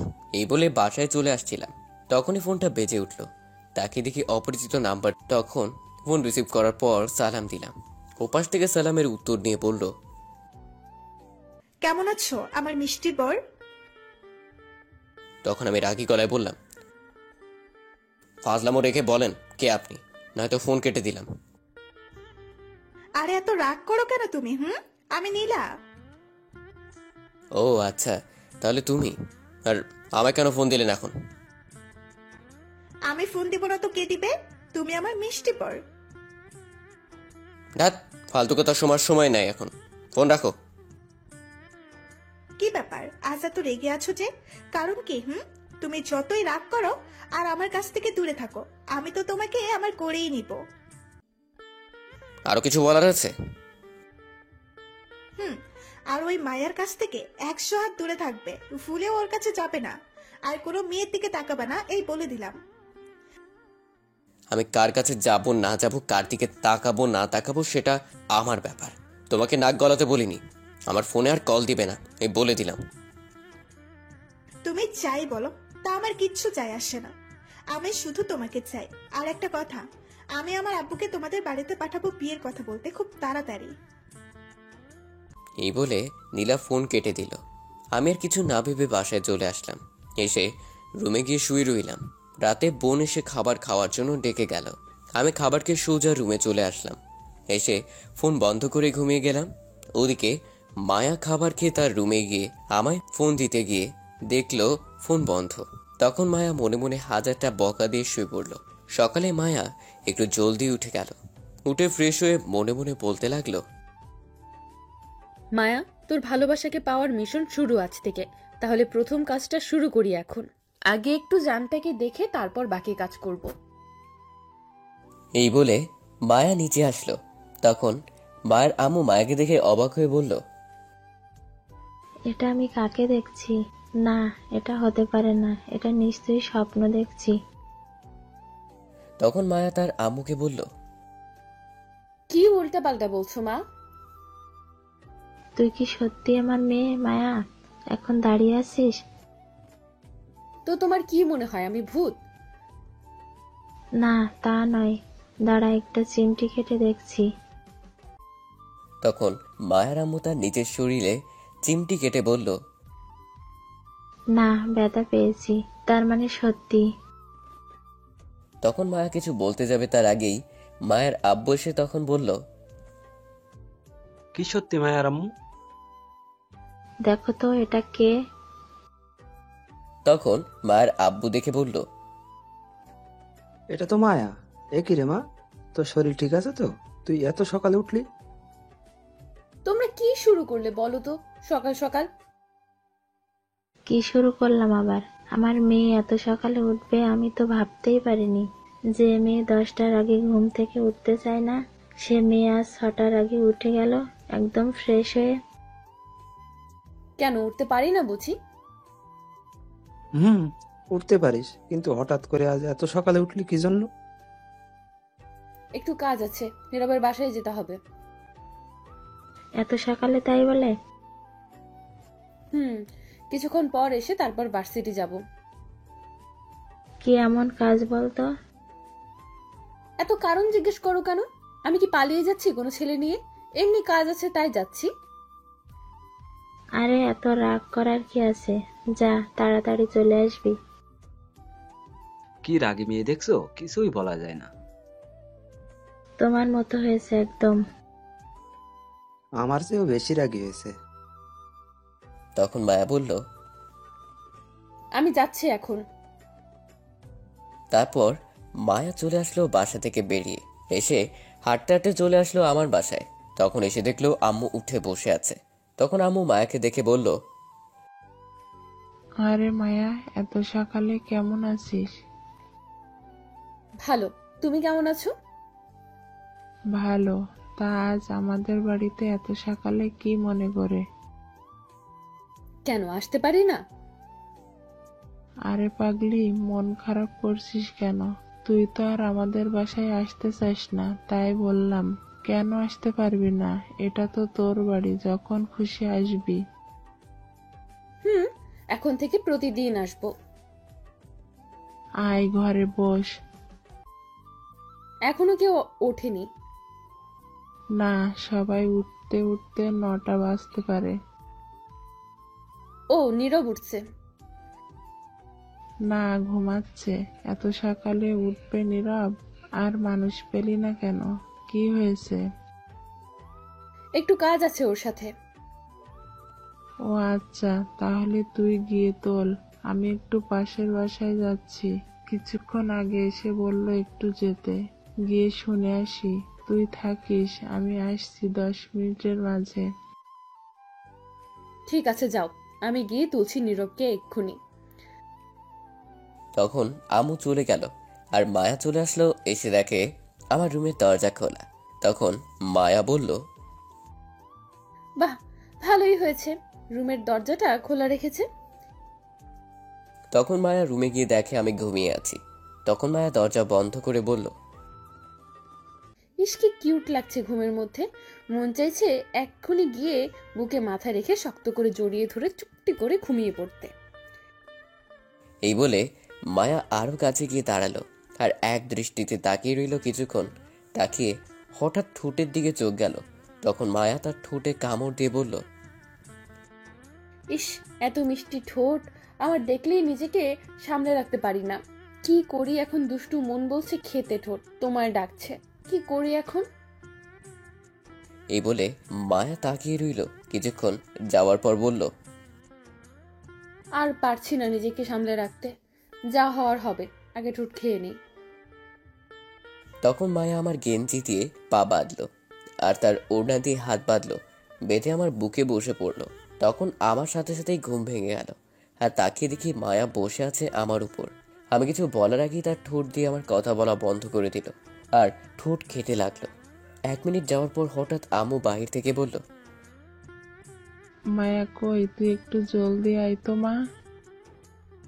তখন মায়া বলল, শাশুড়ি আর ডাকার সময় পেল না, একটু রোম্যান্স করছি তাও করতে দিবে না। হ্যাঁ, সমস্যা নেই, পরে একেবারে খেয়ে পুষিয়ে নেব। তখন আবার আম্মু বলল, মায়া একটু জলদি আয়। আসছি, একটু দাঁড়াও। তখন আমি মায়াকে রাগী গলায় বললাম, আমার রুমে আসার তোমাকে সাহস দিল কে? কিছুদিন পর এটা আমার রুম হবে, সাহসের কি হলো? আমি আমার রুমে আসছি। আর তুমি আমায় কিস করলে কেন? এগুলো সব আমার জিনিস, আমি খাবো না তো কে খাবে? তোমাকে না বলছি আমার সামনে আসবে না, যাও আমার সামনে থেকে। মায়া কই রে, তুই আয়। আসছি। তখন মায়া আমার হাতের বাঁধন খুলে তার ওড়না নিয়ে চলে গেল বাহিরে আর গিয়ে মনে মনে বলল, যা রাগ করার কর, যা বকা দেওয়ার দিয়ে নে। আজকের দিন শুধু, আগামীকাল থেকে আর পারবি না। আমি তখনই উঠে গিয়ে হাত মুখ ধুয়ে এসে বকা দিতে দিতে মায়াকে শুয়ে ঘুমিয়ে পড়লাম। এদিকে মায়া আম্মুর কাছে গিয়ে বলল, কি হয়েছে বলো? আর বলিস না, হাতটা একটু কেটে গেছে ওই বাড়িতে গিয়ে, তুই একটু বেঁধে দে তো। ইস, তোমার কি কোনো খেয়াল নেই কতখানি কেটে গেছে হাত? কিভাবে কাটলো? আসো বেঁধে দেই। জানি না কি করে কেটে গেছে হঠাৎ। আচ্ছা, নীরবকে উঠাইছিলি? যে কাজে গিয়েছে সেটা আর হয়নি, বললো হবে না, অন্য কোনো দিন নিয়ে যাবে। ও আচ্ছা, কি কাজ? পরে বলবো তোমাকে, আগে হয়ে যাক। তারপর মায়া বেঁধে দিল হাত দিয়ে, আমার বোনকে উঠিয়ে আম্মুর কাছে দিয়ে বিদায় নিয়ে চলে গেল। সেখান থেকে সোজা অহনার বাসায় চলে গেল। গিয়ে দেখে অহনা তার জন্য অপেক্ষা করছে। তখন অহনা বলল, এত লেট করলি কেন? তোর ফোন কোথায়? বন্ধ কেন? আমার ফোন ভুলে বাসায় রেখে আসছি, আর আসার সময় জানটাকে দেখে আসছি, তাই লেট হলো। তুই আবার ওইখানে গেলি কেন? একটু ঠোঁটে কিস করতে গেছিলাম, গিয়ে কিস করে আসছি। হাই রে পাগলি মাইয়া, বিয়ের পর সারা দিন কিস করিস, এখন চল। চল, কিন্তু অহনা আমার ভয় করতেছে রে, উল্টো পাল্টা যদি কিছু হয়ে যায়। হোক, তাতে কি? আব্বু জানতে পারলে অনেক বড় ঝামেলা হতে পারে। তাহলে তোর কিছু করা লাগবে না, নীলা নীরবকে নিয়ে যা, চল বাসায় চল। না, নীরব শুধু আমার আর কারো না, তুই চল। যাই হোক, তাকে আমার চাই, তার জন্য সবকিছু করতে পারি। ঠিক আছে, চল তাহলে। তারপর অহনা আর মায়া একটা গাড়ি নিয়ে চলে গেল কোথাও। এদিকে আমি আর ঘুমাতে পারলাম না, ঘুম আর আসলো না। তখন ঘুম থেকে উঠে ফ্রেশ হয়ে নিচে গিয়ে বসে আছি, কারণ রান্না এখনো হয়নি, তাই বসে আছি। তখনই আব্বু এসে বলল, কি ব্যাপার, আজ এত সকালে উঠলি বাবা? ঘুমটা ভেঙে গেল আজ সকাল সকাল, তাই উঠে গেলাম। খুব ভালো কাজ করেছিস, প্রতিদিন এমনই সকাল সকাল উঠবি, তাহলে দেখবি মনটাও ভালো থাকবে আর শরীরটাও। ঠিক আছে আব্বু। তখনই আম্মু এসে বলল, আর জ্ঞান দেওয়ার লোক পেলে না? তোমার ছেলে উঠবে এত সকালে ঘুম থেকে, আর মানুষ খুঁজে পেলে না? মায়া এসে ঘুম ভাঙিয়ে গেছে আজ, তাই এত সকালে উঠেছে। বলো কি, মায়াও আসছিল? কখন আসছিল? তোমরা ঘুম থেকে ওঠার আগে আসছিল, চলে গেছে আবার। ও আচ্ছা। তখন আমি বললাম, আম্মু, তুমি এখানে তাহলে রান্না করছে কে? আজ আদিবা রান্না করছে। আমি তো আম্মুর কথা শুনে অবাক হয়ে গেছি। কি, আদিবা রান্না করছে? তখন আব্বু অবাক হয়ে বলল, আদিবা রান্না করেছে আজ? আজ আদিবা রান্না করছে। তুমি যে রান্না করতে পাঠিয়েছো আদিবাকে, ও রান্না করতে গিয়েছে কোনোদিন এই রান্নার বিষয়ে কিছু জানে? তুমি আগে শিখাইছো? আদিবা রান্নাঘরে আসলে তো শেখাবো, কোনো দিন আসতেই নাই যে শেখাবো। তুই তো প্রতিদিন বলিস আম্মুর হাতে রান্না করা ছাড়া খাবো না, তাই তো আদিবা আসে নাই। তাহলে আজ রান্না করতে পাঠালে কেন? আমায় বকা দিয়ে তাড়িয়ে দিছে, ওর কাছেও থাকতে দিল না। বলল ও রান্না করবে, কি করব আমি বল? আজ নিশ্চয়ই পেটে 17 বাজাবে। আমি খাবো না আজ। আমার তো সুগার বেড়ে গেছে, তাই সকালে খেতে পারবো না, আমি অফিস চলে যাব। এইগুলো আবার আদিবা দাঁড়িয়ে দাঁড়িয়ে শুনছিল আর রেগে অ্যাটম বোম হয়ে গেছে। কখন যে সে দাঁড়িয়েছিল কে জানে। তখন আদিবা বলল, কে খাবে না আমার রান্না করার খাবার? আমি এত কষ্ট করে রান্না করেছি, কোথায় উৎসাহ দেবে তা না করে আগেই না করে চলে যাচ্ছে। কেউ না খেয়ে গেলে মেরে বালি চাপা দিব। চুপচাপ বসে থাকো, কিছুক্ষণের মাঝেই রান্না শেষ হয়ে যাবে। আমি খাবার নিয়ে আসছি, খেয়ে যাবে। আমার লক্ষ্মী বোন, শোন না। আর একটা কথা বললে লাঠি নিয়ে আসবো কিন্তু, এই বলে দিলাম। ঠিক আছে, তুই রান্না কর, সবাই খাবো। আমার লক্ষ্মী মেয়ে আজ রান্না করছে, সবাই খাবো, তুই নিয়ে আয়। ঠিক আছে আম্মু, আমি যাচ্ছি। এই বলে চলে গেল আদিবা। তখন আমি বললাম, কি খাওয়াবে কে জানে আজ। কি আর খাওয়াবে, যেগুলো জীবনেও আর না খেয়েছি সেগুলো। তোমরা দুজনে কি শুরু করলে বলো তো? মেয়েটা এত কষ্ট করে রান্না করছে আর তোমরা বসে অপমান করছো। আরে না, অপমান করব কেন? আমরা খাবো বলছি তো। এত কষ্ট করে রান্না করেছে, আমরা কি না খেয়ে থাকতে পারি? কি রে বল? আব্বু, এত কষ্ট করে আমার বোন রান্না করছে, খাবো। হয়েছে, থাক, আর পাম দিতে হবে না। তারপর কিছুক্ষণ পর আদিবা বলল সবাইকে খাবার টেবিলে বসতে কি। সবাইকে বসে পড়লো। তখন আদিবা খাবার নিয়ে আসলো, এক এক করে সব নিয়ে এসে আম্মুকে, আব্বুকে আর আমাকে ভাত দিল। একটা প্লেটে প্রথম ভাত নেওয়ার পর আব্বু কিছু ভাত মুখে দিয়ে বলল, আচ্ছা মা, তুই বলতো ভাতের মাঝে কেমন জানি সয়াবিন তেল তেল লাগছে। তখন আদিবা বলল, ভাতের মাঝে একটু সয়াবিন তেল দিয়েছি, ভালো হয়েছে না?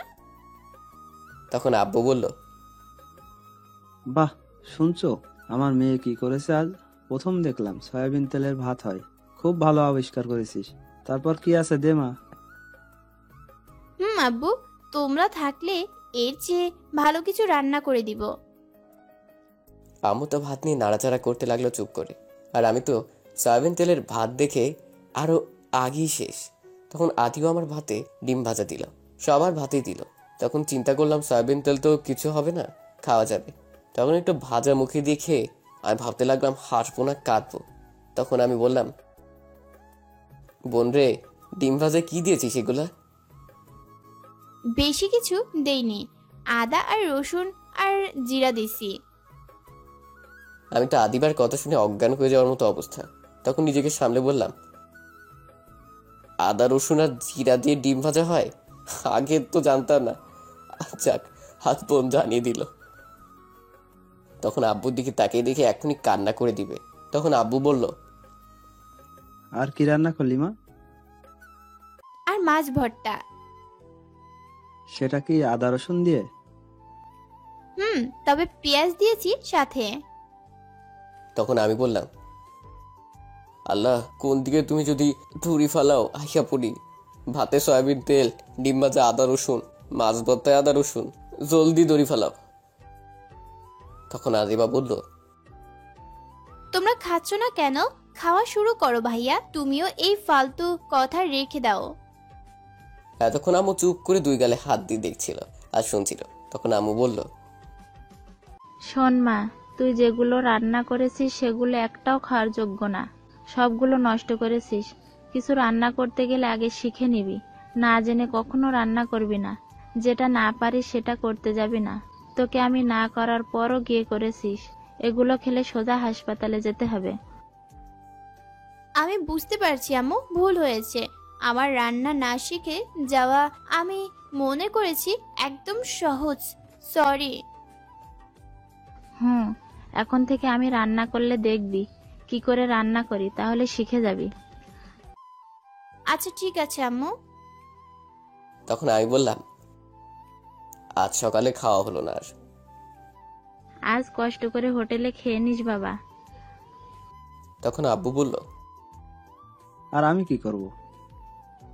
তোমার তো সুগার বেড়ে গেছে, তোমার না খেলেও চলবে। ঠিক আছে, কি আর করা, ভাবছিলাম কিছু খাবো কিন্তু আর খাবো না। এখন তুমি অফিসে যাও। আর নীরব, তুই কলেজে যা।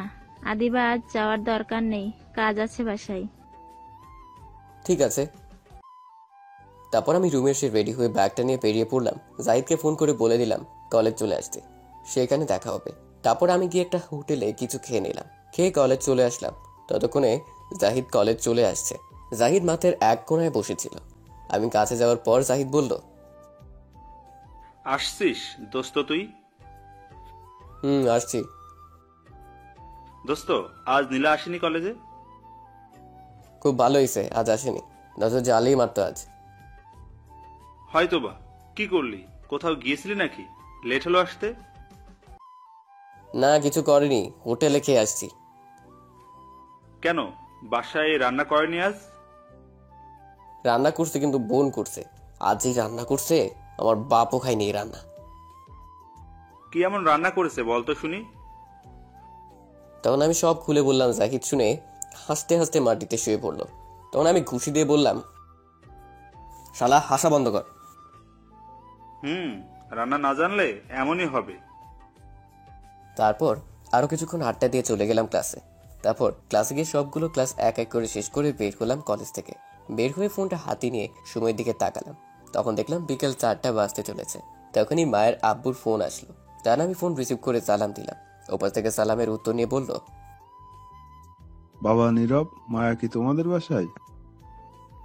আমি যতক্ষণ বাসায় ছিলাম মায়া ছিল না, সকালে আসছিল, চলে গেছে। এখন বাসায় আছে কিনা বলতে পারবো না। কেন, কি হয়েছে আঙ্কেল? মায়া সেই যে সকালে বাসা থেকে গিয়েছে, এখনো বাসায় ফেরেনি। চিন্তা হচ্ছে অনেক। তোমার আব্বুকে ফোন দিলাম অফিসে, তোমার বাসার ফোন বন্ধ। আমি আসছি একটু কাজে অন্য জায়গায় এখন। মায়ের আম্মু ফোন করে বলল। চিন্তা করবেন না আঙ্কেল, মায়া তো তার বান্ধবীর বাসায়, আমি নিয়ে আসছি। ঠিক আছে বাবা, তুমি একটু মায়াকে নিয়ে তাড়াতাড়ি বাসায় যাও। এ বলে মায়ের আব্বু ফোন কেটে দিল। তখন জাহিদ জিজ্ঞেস করলো, কি হয়েছে দোস্ত? মায়া নাকি এখনো বাসায় ফিরেনি সকাল থেকে। কিন্তু সকালে তো মায়া আমাদের বাসায় আসছিল, তারপর চলে গেছে। তাহলে কোথায় গেছে? আমার কি মনে হচ্ছে জানিস? কি মনে হচ্ছে? দেখ, নীলা আজ কলেজে আসেনি, আর ওইদিকে মায়া তার বাসায় ফেরেনি। কেমন জানি সন্দেহ হচ্ছে। আরে নীলা এমনটা কিছু করতে পারবে না, যা ভাবছিস তুই। সেদিন নীলা বলেছে মায়াকে ছাড়বে না, তুই মায়াকে গার্লফ্রেন্ড বলেছিস বলে। আর নীলা কেমন মেয়ে তুই তো জানিস। এখন যদি নীলা কিছু করে? সেটাও ঠিক কথা বলছিস, যদি কিছু করে নীলা, তাহলে আমি ছাড়বো না নীলাকে। আচ্ছা, মায়া তো অহনার বাসায় যায়, চল তো গিয়ে দেখি মায়া অহনার বাসায় আছে নাকি। ঠিক আছে, চল গিয়ে দেখি। তারপর আমি আর জাহিদ হেঁটে যেতে লাগলাম অহনার বাসার উদ্দেশ্যে। কিছুটা দূর যাওয়ার পর জাহিদ হঠাৎ আবার বলে উঠল, আচ্ছা দোস্ত, একটা কথা বলি তোকে। বল, কি বলবি? আচ্ছা, তুই সত্যি কথা বলতো, মায়াকে তুই কি পছন্দ করিস? পছন্দ মানে? ঠিক বুঝলাম না তোর কথার মানে। মানে তুই কি সত্যি মায়াকে ভালোবাসিস? কি বলছিস পাগলের মতো উল্টাপাল্টা কথা? মায়া আমার চাচাতো বোন হয়। তো কি হয়েছে চাচাতো বোন বলে? আর আমি নিজে দেখেছি মামাতো বোনকে বিয়ে করতে, এমনকি চাচাতো বোনের সাথেও। যে বিয়ে করেছে সে করেছে, আমার পক্ষে সম্ভব হবে না, কারণ আমার পরিবার মেনে নিবে না, আর মায়ের পরিবারও মানবে না। মধ্যে দিয়ে দুই পরিবারের সম্পর্ক নষ্ট হয়ে যাবে, সমাজের মানুষ খারাপ বলতে শুরু করবে। তাছাড়া আমার কাছে কেমন জানি লাগে চাচাতো বোনের সাথে। শোন, যদি তোরা দুজন দুজনকে ভালোবাসিস, রাজি থাকিস, তাহলে দুই পরিবার কখনো অমাত থাকবে না। বরং আরো খুশি হবে, কারণ সম্পর্ক আরো শক্ত করে দিলি। আর সমাজের মানুষ কিছু ভাববে না যদি তোরা রাজি থাকিস। দোস্ত, এই কথা এখন রাখ, এগুলো শুনতে ভালো লাগছে না। এমনি চিন্তার মধ্যে আছি মায়াকে নিয়ে। ঠিক আছে, তবে ভেবে দেখিস, যদি ভালোবাসিস তাহলে মায়াকে বলে দিস। তুই চুপ কর তো এখন, আর চল। তখন যাই চুপ করে যেতে লাগলো আর মনে মনে বলতে লাগলো, দোস্ত, বুঝতে পারছি আস্তে আস্তে তোর মন তোকে দুর্বল করে দিচ্ছে মায়ের প্রতি। খুব তাড়াতাড়ি ভালোবাসায় পরিপূর্ণ হবে। তারপর আমি আর সাইদ কিছুক্ষণ পর অহনার বাসায় পৌঁছে গেলাম। গিয়ে দেখি অহনার আব্বু বসে আছে। তখন আমি তাকে সালাম দিলাম। সে সালামের উত্তর দেওয়ার পর আমি জিজ্ঞেস করলাম, আঙ্কেল, অহনা বাসায় আছে? না তো বাবা, সেই সকালে মায়ের সাথে গেছে, এখনো আসেনি অহনা। কি বলছেন আঙ্কেল? ফোন করেছেন অহনাকে কোথায় আছে? ফোন করেছি কয়েকবার, কিন্তু বারবার একই কথা বলে, একটু লেট হবে আসতে। আমার কি মনে হয় জানো, কোনো বিপদে পড়েছে দুজন, কিন্তু আমায় বলতে চাইছে না। ঠিক আছে আঙ্কেল, আপনি চিন্তা করবেন না। আমি দেখেছি, অহনার ফোন নাম্বার দিন, আমি খোঁজ নিয়ে দেখছি কি হয়েছে, আর গিয়ে নিয়ে আসছি। ঠিক আছে বাবা, তাহলে দেখো একটু, আর এই নাও ফোন নাম্বার। তারপর আমি অহনার ফোন নাম্বার নিয়ে তাদের বাসা থেকে বেরিয়ে চলে আসলাম। আসার পর জাহিদ বলল, দোস্ত, আমি যে ভয়টা পাচ্ছি সেটাই না জানি হয়। নীলা খুব রাগী মেয়ে, যা বলে তাই করে। আমার মনে হয় নীলা নিয়ে গেছে মায়াকে। আমার এখন তাই মনে হচ্ছে, আর ভয় করছে মায়ের কিছু হয়ে যায়নি তো। সব দোষ আমার। সেদিন যদি এই কথা না বলতাম তাহলে এত কিছু হয় না। এত কথা না বলে এখন ফোন করে দেখ। ঠিক বলছিস, এখনই ফোন করছি, দাঁড়া। তখন আমি অহনাকে ফোন দিলাম, কিন্তু অহনা ফোন ধরলো না। তখন আবার ফোন দিলাম, কিন্তু তার বড় ফোন ধরলো না। আরো 10টা কল দেওয়ার পর ধরলো। আর তখন আমি বললাম, অহনা, আমি নীরব বলছি। তোমাকে এতগুলো কল দিলাম, ধরছো না কেন? তোমরা কোথায় এখন? আর মায়া কোথায়? ওপাশ থেকে অহনা কিছুটা কান্না কণ্ঠে বলল, ভাইয়া, অনেক বড় সমস্যা হয়েছে, একটু জলদি আসুন আপনি। মায়া এখানে আছে, কিন্তু খুব খারাপ অবস্থা ওর। কি বলছো? কি হয়েছে মায়ের? ফোনে বলতে পারবো না, এখানে আসেন। কোথায় আসতে হবে আমায় বলো। ভাঙা ফ্যাক্টরির ভেতরে। আচ্ছা ঠিক আছে, আমি এক্ষুনি আসছি। তখন ফোন কেটে আমি জাহিদকে বললাম, দোস্ত জলদি চল ভাঙ্গা ফ্যাক্টরিতে। সেখানে আছে? অহনা তাই বললো। নিশ্চয় নীলার বাচ্চা কিছু করেছে। এখন কথা বলার সময় নাই, আগে চল, মায়ের জন্য খুব কষ্ট হচ্ছে। তখন জাহিদ আর কিছু বললো না, কিছুক্ষণ আমার দিকে তাকিয়েছিল। তারপর আমি আর জাহিদ সেখান থেকে একটা সিএনজি নিয়ে যেতে লাগলাম ভাঙ্গা ফ্যাক্টরি। মোটামুটি অনেকটা দূরে, 1 ঘন্টা লাগবে যেতে। আমার মাথা কোনো কাজ করছিল না, শুধু মায়ের কথাই ভাবছিলাম। 1 ঘন্টা পর পৌঁছে গেলাম সেখানে। তারপর সিএনজি ভাড়া দিয়ে দৌড়ে ফ্যাক্টরির কাছে গেলাম। গিয়ে আমি তো অবাক, কারণ ফ্যাক্টরির বাহিরে অনেকগুলো লোক দাঁড়িয়ে আছে। তখন জাহিদ বলল, কিরে, এখানে দুর্জয় ভাইয়ের লোক কি করে? সেটা তো আমি বুঝতে পারছি না। আপনারা তো বুঝতে পারছেন না দুর্জয়কে। দুর্জয় হচ্ছে এই এলাকার নাম করা সন্ত্রাস। তখন জাহিদ বলল, নীলা কি এর জন্য সাহায্য নিয়েছে তাহলে? মনে হয় তাই করছে। যাই হোক, মায়ের কিছু হলে আমি ছাড়বো না। তখনই ফোনটা বেজে ওঠে, তাকিয়ে দেখি অহনা ফোন করছে। তখন আমি রিসিভ করে বললাম, অহনা, ফ্যাক্টরির বাইরে এত লোক কেন? আমরা যাব কি করে ভিতরে? ভাইয়া, তারা কিছু বলবে না, আপনি ভেতরে আসেন। কি বলছো? এমনি যেতে দিবে? সত্যি কথা তো? আরে কিছু বলবে না, জলদি আসেন, মায়ার অবস্থা খুব খারাপ। তখন আমি আর জাহিদ তাদের সামনে গেলাম, কিন্তু কেউ কিছু বললো না, উল্টো বললো ভিতরে যেতে।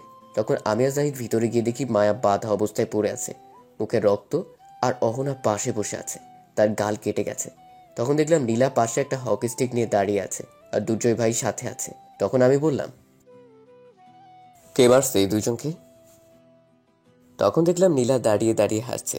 এটা দেখে মাথায় রক্ত উঠে গেল। আর কিছু না ভেবে তখন নীলার কাছে গিয়ে ঠাস করে 2টি চড় দিয়ে বললাম, তোকে কতবার বলছি আমি তোকে ভালোবাসি না, আমার পিছনে লাগবি না, তবু কথা শুনছিস না কেন? আচ্ছা, কথা শুনছিস না ভালো কথা, তুই এদেরকে তুলে আনলি কেন? এদের গায়ে হাত দিলি কেন? কোন সাহসে বল? এই বলে আরো 2টি চর দিলাম নীলাকে। তখন নীলা বলল, কেন বুঝতে চাইছো না?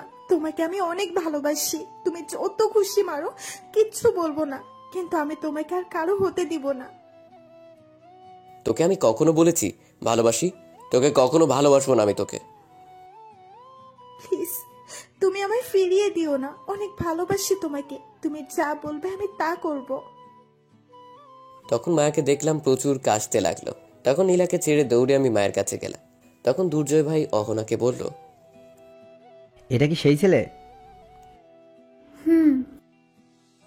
তখন দুর্জয় ভাই আমায় বলল, বাহ, তোর কি সাহস! তুই আমার সামনে আমার ভাগ্নিকে মারছিস? আমি তো দুর্জয় ভাইয়ের কথা শুনে অবাক। নীলা তার ভাগ্নি? তখন দুর্জয় ভাই আমায় বলল, শোনো নীরব, আমি কাউকে আজ মারতে আসিনি। তুই তো জানিস আমার মানুষ মারতে হাত কাঁপে না। আমার একটা মাত্র ভাগ্নি, সে তোরে নিজের চাইতেও ভালোবাসে।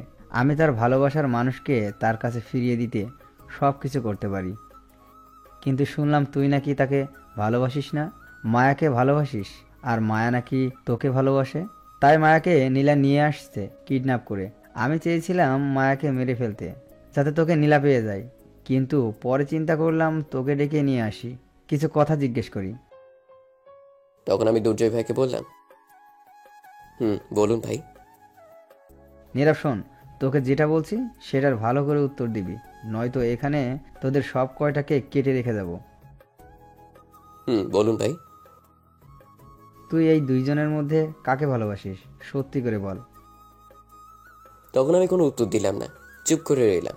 তখন দুর্জয় ভাই আবার বলল, চুপ করে থাকবি না, জলদি বল। তুই যদি নীলাকে ভালোবাসিস, বিয়ে করিস, তাহলে তোর যা প্রয়োজন, বাড়ি গাড়ি, টাকা দরকার হলে আমার সম্পত্তি কিছু তোরে লিখে দিব। বল, তুই সত্যি কাকে ভালোবাসিস? আমি তখনও চুপ করে রইলাম। কি উত্তর দেব আমি এটাই খুঁজে পাচ্ছি না। তখন দুর্জয় ভাই ধমক দিয়ে বলল, চুপ করে আছিস কেন? বল জলদি, নয়তো তোদের এখানে সব কয়টাকে মেরে ফেলবো। তখন আমি বললাম, ভাই আমায় একটু 2 মিনিট সময় দিন, এটা আমার জীবনের ব্যাপার। ঠিক আছে, 2 মিনিট সময় দিলাম। তখন আমি জাহিদের দিকে তাকালাম। জাহিদ চুপ করে আছে, ইশারায় মায়াকে দেখালো। তখন আমি মনে মনে ভাবতে লাগলাম, এই নীলাকে ভালোবাসতে যাব না, আপাতত মায়ের কথা বলে এখান থেকে বের হই, তারপর দেখা যাবে। তখনই দুর্জয় ভাই বলল, কিরে, ভাবনা শেষ হলো? ভাই, আমি মায়াকে ভালোবাসি। তখন দেখলাম অহনা খুব খুশি হলো, নীলা কান্না করে দিল। তখন দুর্জয় ভাই বলল, সত্যি কথা বলছিস তো? আরে মিথ্যা বলবো কেন? আমি চাইলে মায়াকে মেরে ফেলতে পারতাম, কিন্তু তা করিনি। কারণ কি জানিস? হয়তো মায়াকে মেরে ফেললে জোর করে নীলার সাথে তোর বিয়ে দিতে পারতাম, কিন্তু কেউ সুখী হতে পারতো না। কিন্তু তোর প্রতি আমার একটু বিশ্বাস হচ্ছে না। তুই মায়াকে ভালোবাসিস? আমি সত্যি বলছি ভাই। আচ্ছা কি করলে বিশ্বাস হবে বলেন? 1 মাস ধরে মায়ের সবসময় পাশে দেখতে চাই। আমি তোদের ফলো করতে লোক পাঠাবো। একজন ছেলে গার্লফ্রেন্ডকে নিয়ে যেমন ঘোরাঘুরি করে, এনজয় করে, কেয়ার করে, ঠিক তেমনই দেখতে চাই তোদের। 1 মাসে যদি বিশ্বাস করাতে পারিস, তাহলে নীলা আর আমি কোনো দিন সামনে যাব না তোদের। পরে তোরা যা খুশি করিস, দেখবো না আমি, কিছু বলবো না। শুধু এই 1 মাস আমায় বিশ্বাস করাতে হবে। আমি হাসবো না কাঁদবো কথা শুনে বুঝতে পারছি না। এখন যদি বলি এদের কাউকে ভালোবাসি না, তাহলে দুর্জয় ভাই আমায় মেরে বালি চাপা দিবে। নিজের জালে নিজেই আটকে গেলাম। তখন দুর্জয় ভাই বলল, কিরে বল, পারবি বিশ্বাস করাতে? কি বলবো আমি খুঁজে পাচ্ছি না, তাই চুপ করে রইলাম। তখন দুর্জয় ভাই আবার বলল, দেখলি, আমি যেটা ভাবছি সেটাই হলো। তুই ভালোবাসিস না, তুই পারবি না এই 1 মাস। তখন আমি মনে মনে ভাবতে লাগলাম, 1 মাস সমস্যা নেই, দেখতে দেখতে চলে যাবে। হ্যাঁ বলে দিই। তখন আমি দুর্জয় ভাইকে বললাম, না ভাইয়া আমি পারবো, ঠিক আছে 1 মাস বললেন তো, পারবো। ঠিক আছে, তাহলে আগামীকাল থেকে শুরু। আগামীকাল 21 তারিখ, আগামীকাল থেকে তোর কাজ শুরু। আমি ফলো করার জন্য লোক পাঠাবো, দূর থেকে তোদের দেখবে। ঠিক আছে ভাই, এখন তাহলে আমরা যাই। ঠিক আছে, যা।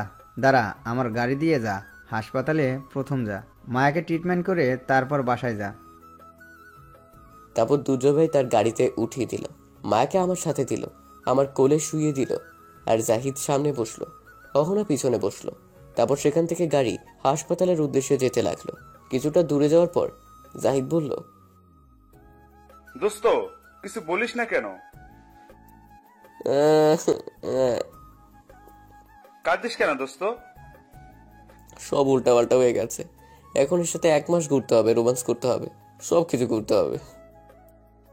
কান্না বন্ধ কর, হাসপাতাল আসছি। তারপর জাহিদ আর অহনা গাড়ি থেকে নেমে গেল। তখন আমি বললাম, কিরে তোরা চলে যাচ্ছিস কেন আমায় একা রেখে? মায়াকে ধর, অহনা ধরো। তখন জাহিদ আমায় বলল, দুর্জয় ভাই কি বললো শুনিসনি? কি বলছে দুর্জয় ভাই? এখন থেকে মায়ের প্রতি খেয়াল রাখতে হবে, তোর কেয়ার করতে হবে, সব দায়িত্ব তোর। সে সব ফলো করবে, দেখবে 1 মাস। শুধু শুধু আমি তোর মার খেতে পারবো না, তোর দায়িত্ব তুই পালন কর। তখন অহনা বলল, নীরব ভাইয়া, আপনি কোলে করে নিয়ে আসেন, আমরা পারবো না। তখন আমি বললাম, আরে সেটা তো আগামীকাল থেকে বলছে, আজ থেকে না। সেটা আমরা জানি না, কিন্তু আমরা আজ থেকে আর নেই। কি বললি তুই? ঠিকই বলছে, আমরা নেই এখন থেকে 1 মাস পর্যন্ত। এখন মায়াকে কোলে করে নিয়ে আসেন ভেতরে, আমরা ভেতরে যাচ্ছি। আর হ্যাঁ, মায়াকে হাঁটিয়ে নিয়ে আসার চেষ্টা ভুলেও করবেন না, পায়ে ব্যথা পেয়েছে কিন্তু। হারামি, তোদের আমি পরে দেখে নিব, 1 মাস হোক তারপর বুঝাবো তোদের। পরে দেখা যাবে, এখন নিয়ে আই। এই বলে চলে গেল অহন আর জাহিদ। এখন আর কি করা, কোলে করে নিয়ে যেতে হবে। তখন একটু মায়ের দিকে তাকালাম। এতক্ষণ একটু তাকাইনি কি করছে মায়া। তখন তাকে দেখি মায়া আমার দিকে চুপ করে এক দৃষ্টিতে তাকিয়ে আছে। তখন আমি বললাম, হয় এমন হা করে তাকিয়ে আছো কেন? এমন করে চেয়ে থাকলে কিন্তু হাঁটিয়ে নিয়ে যাব।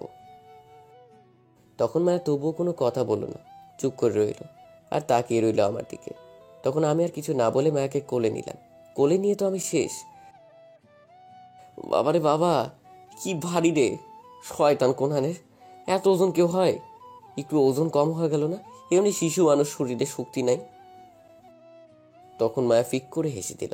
তখন আমি বললাম, শয়তান আবার হাসে, পুরো 100 কেজি চাউলের বস্তা। তখন মায়া আমায় একটা ঘুষি মারলো। এটা শুনে তখন আমি বললাম, ঘুষি আরেকটা দিলে কিন্তু নিয়ে যাব না, এত ভারী জিনিস নিয়ে যাইতেছি আবার মারে, বিপদে পড়ছি বলে নিয়ে যাচ্ছি। তখন মায়া আর কিছু বলল না, পিটপিট করে হাসতে লাগলো। আর আমি তখন হাসপাতালের ভিতরে গেলাম। আসার সময় অনেকেই তাকিয়ে দেখছিল আমাদের। আমি মায়াকে নিয়ে গিয়ে একটা বেডে বসিয়ে অহনাকে সাথে রেখে বললাম, অহনা তুমি একটু মায়ের পাশে বসো, আমি ওয়াশরুম থেকে আসছি। সত্যি কথা তো নাকি পালিয়ে যাচ্ছেন? পালিয়ে গেলে আরো আগে চলে যেতাম, এত কষ্ট করে হাসপাতাল আসতাম না। তাড়াতাড়ি আসবেন, আবার মায়াকে নিয়ে বাসায় যাবেন। সেটা তুমি বললেও নিয়ে যেতে হবে না, না বললেও নিয়ে যেতে হবে। এখন ডাক্তারকে বলো ট্রিটমেন্ট শুরু করতে, কেটে যাওয়া জায়গা ভালো করে ব্যান্ডেজ করতে। ঠিক আছে, আপনি যান এখন ওয়াশরুমে, আর তাড়াতাড়ি আসবেন। তারপর আমি সেখান থেকে চলে আসলাম। জাহিদ গিয়েছে ডাক্তারকে নিয়ে আসতে। তখন অহনা মায়াকে বলল, কিরে, প্রথম প্ল্যান তো একদম ঠিক কাজ করছে, যা ভাবছি তার চাইতে বেশি কাজ করে ফেলেছে। এখন কি দ্বিতীয় প্ল্যান শুরু করবি? তখন মায়া বলল, না, কোনো প্ল্যান আর ব্যবহার করব না। এটা হয়ে গেছে, এই 1 মাসের মধ্যে ভালোবাসা জেগে যাবে, কিচ্ছু মনে করতে হবে না। তাহলে তৃতীয় শেষ প্ল্যান ব্যবহার কর, তাহলে আর কিছু করতে হবে না। তাই করব। কিন্তু তার জন্য তোকে স্কুটি বাইক চালানো শিখতে হবে, পারবি চালাতে?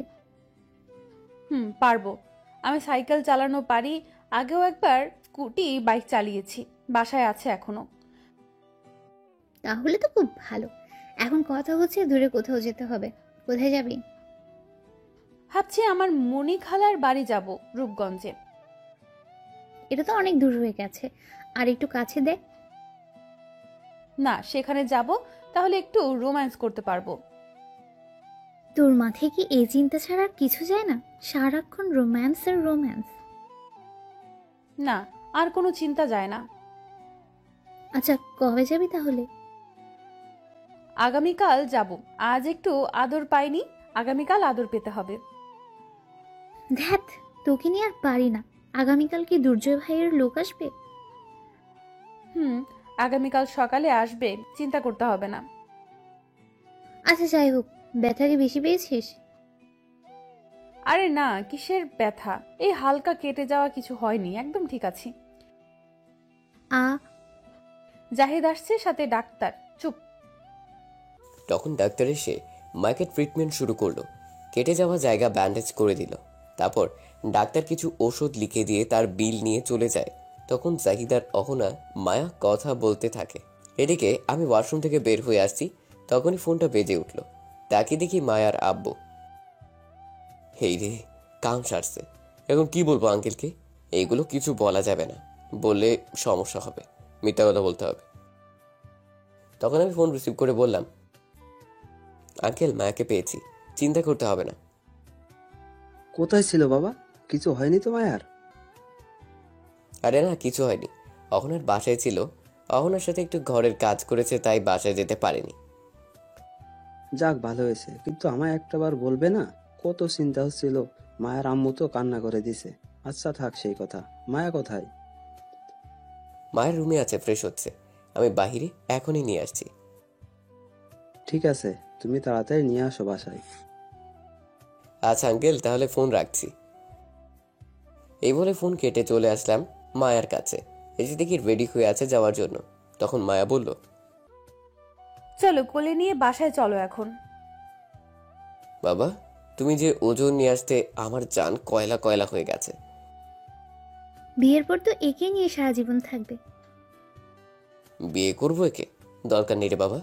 আমার মতো এই শিশুর উপর ঝাঁপ দিলে আমায় খুঁজে তো পাওয়াই যাবে না, সাথে আমার খাটকেও খুঁজে পাওয়া যাবে না।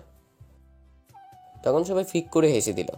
মায়া একটু রেগে গেছে এটা শুনে। তখন মায়া বলল, আমায় জলদি নিয়ে চলো এখন বাসায়।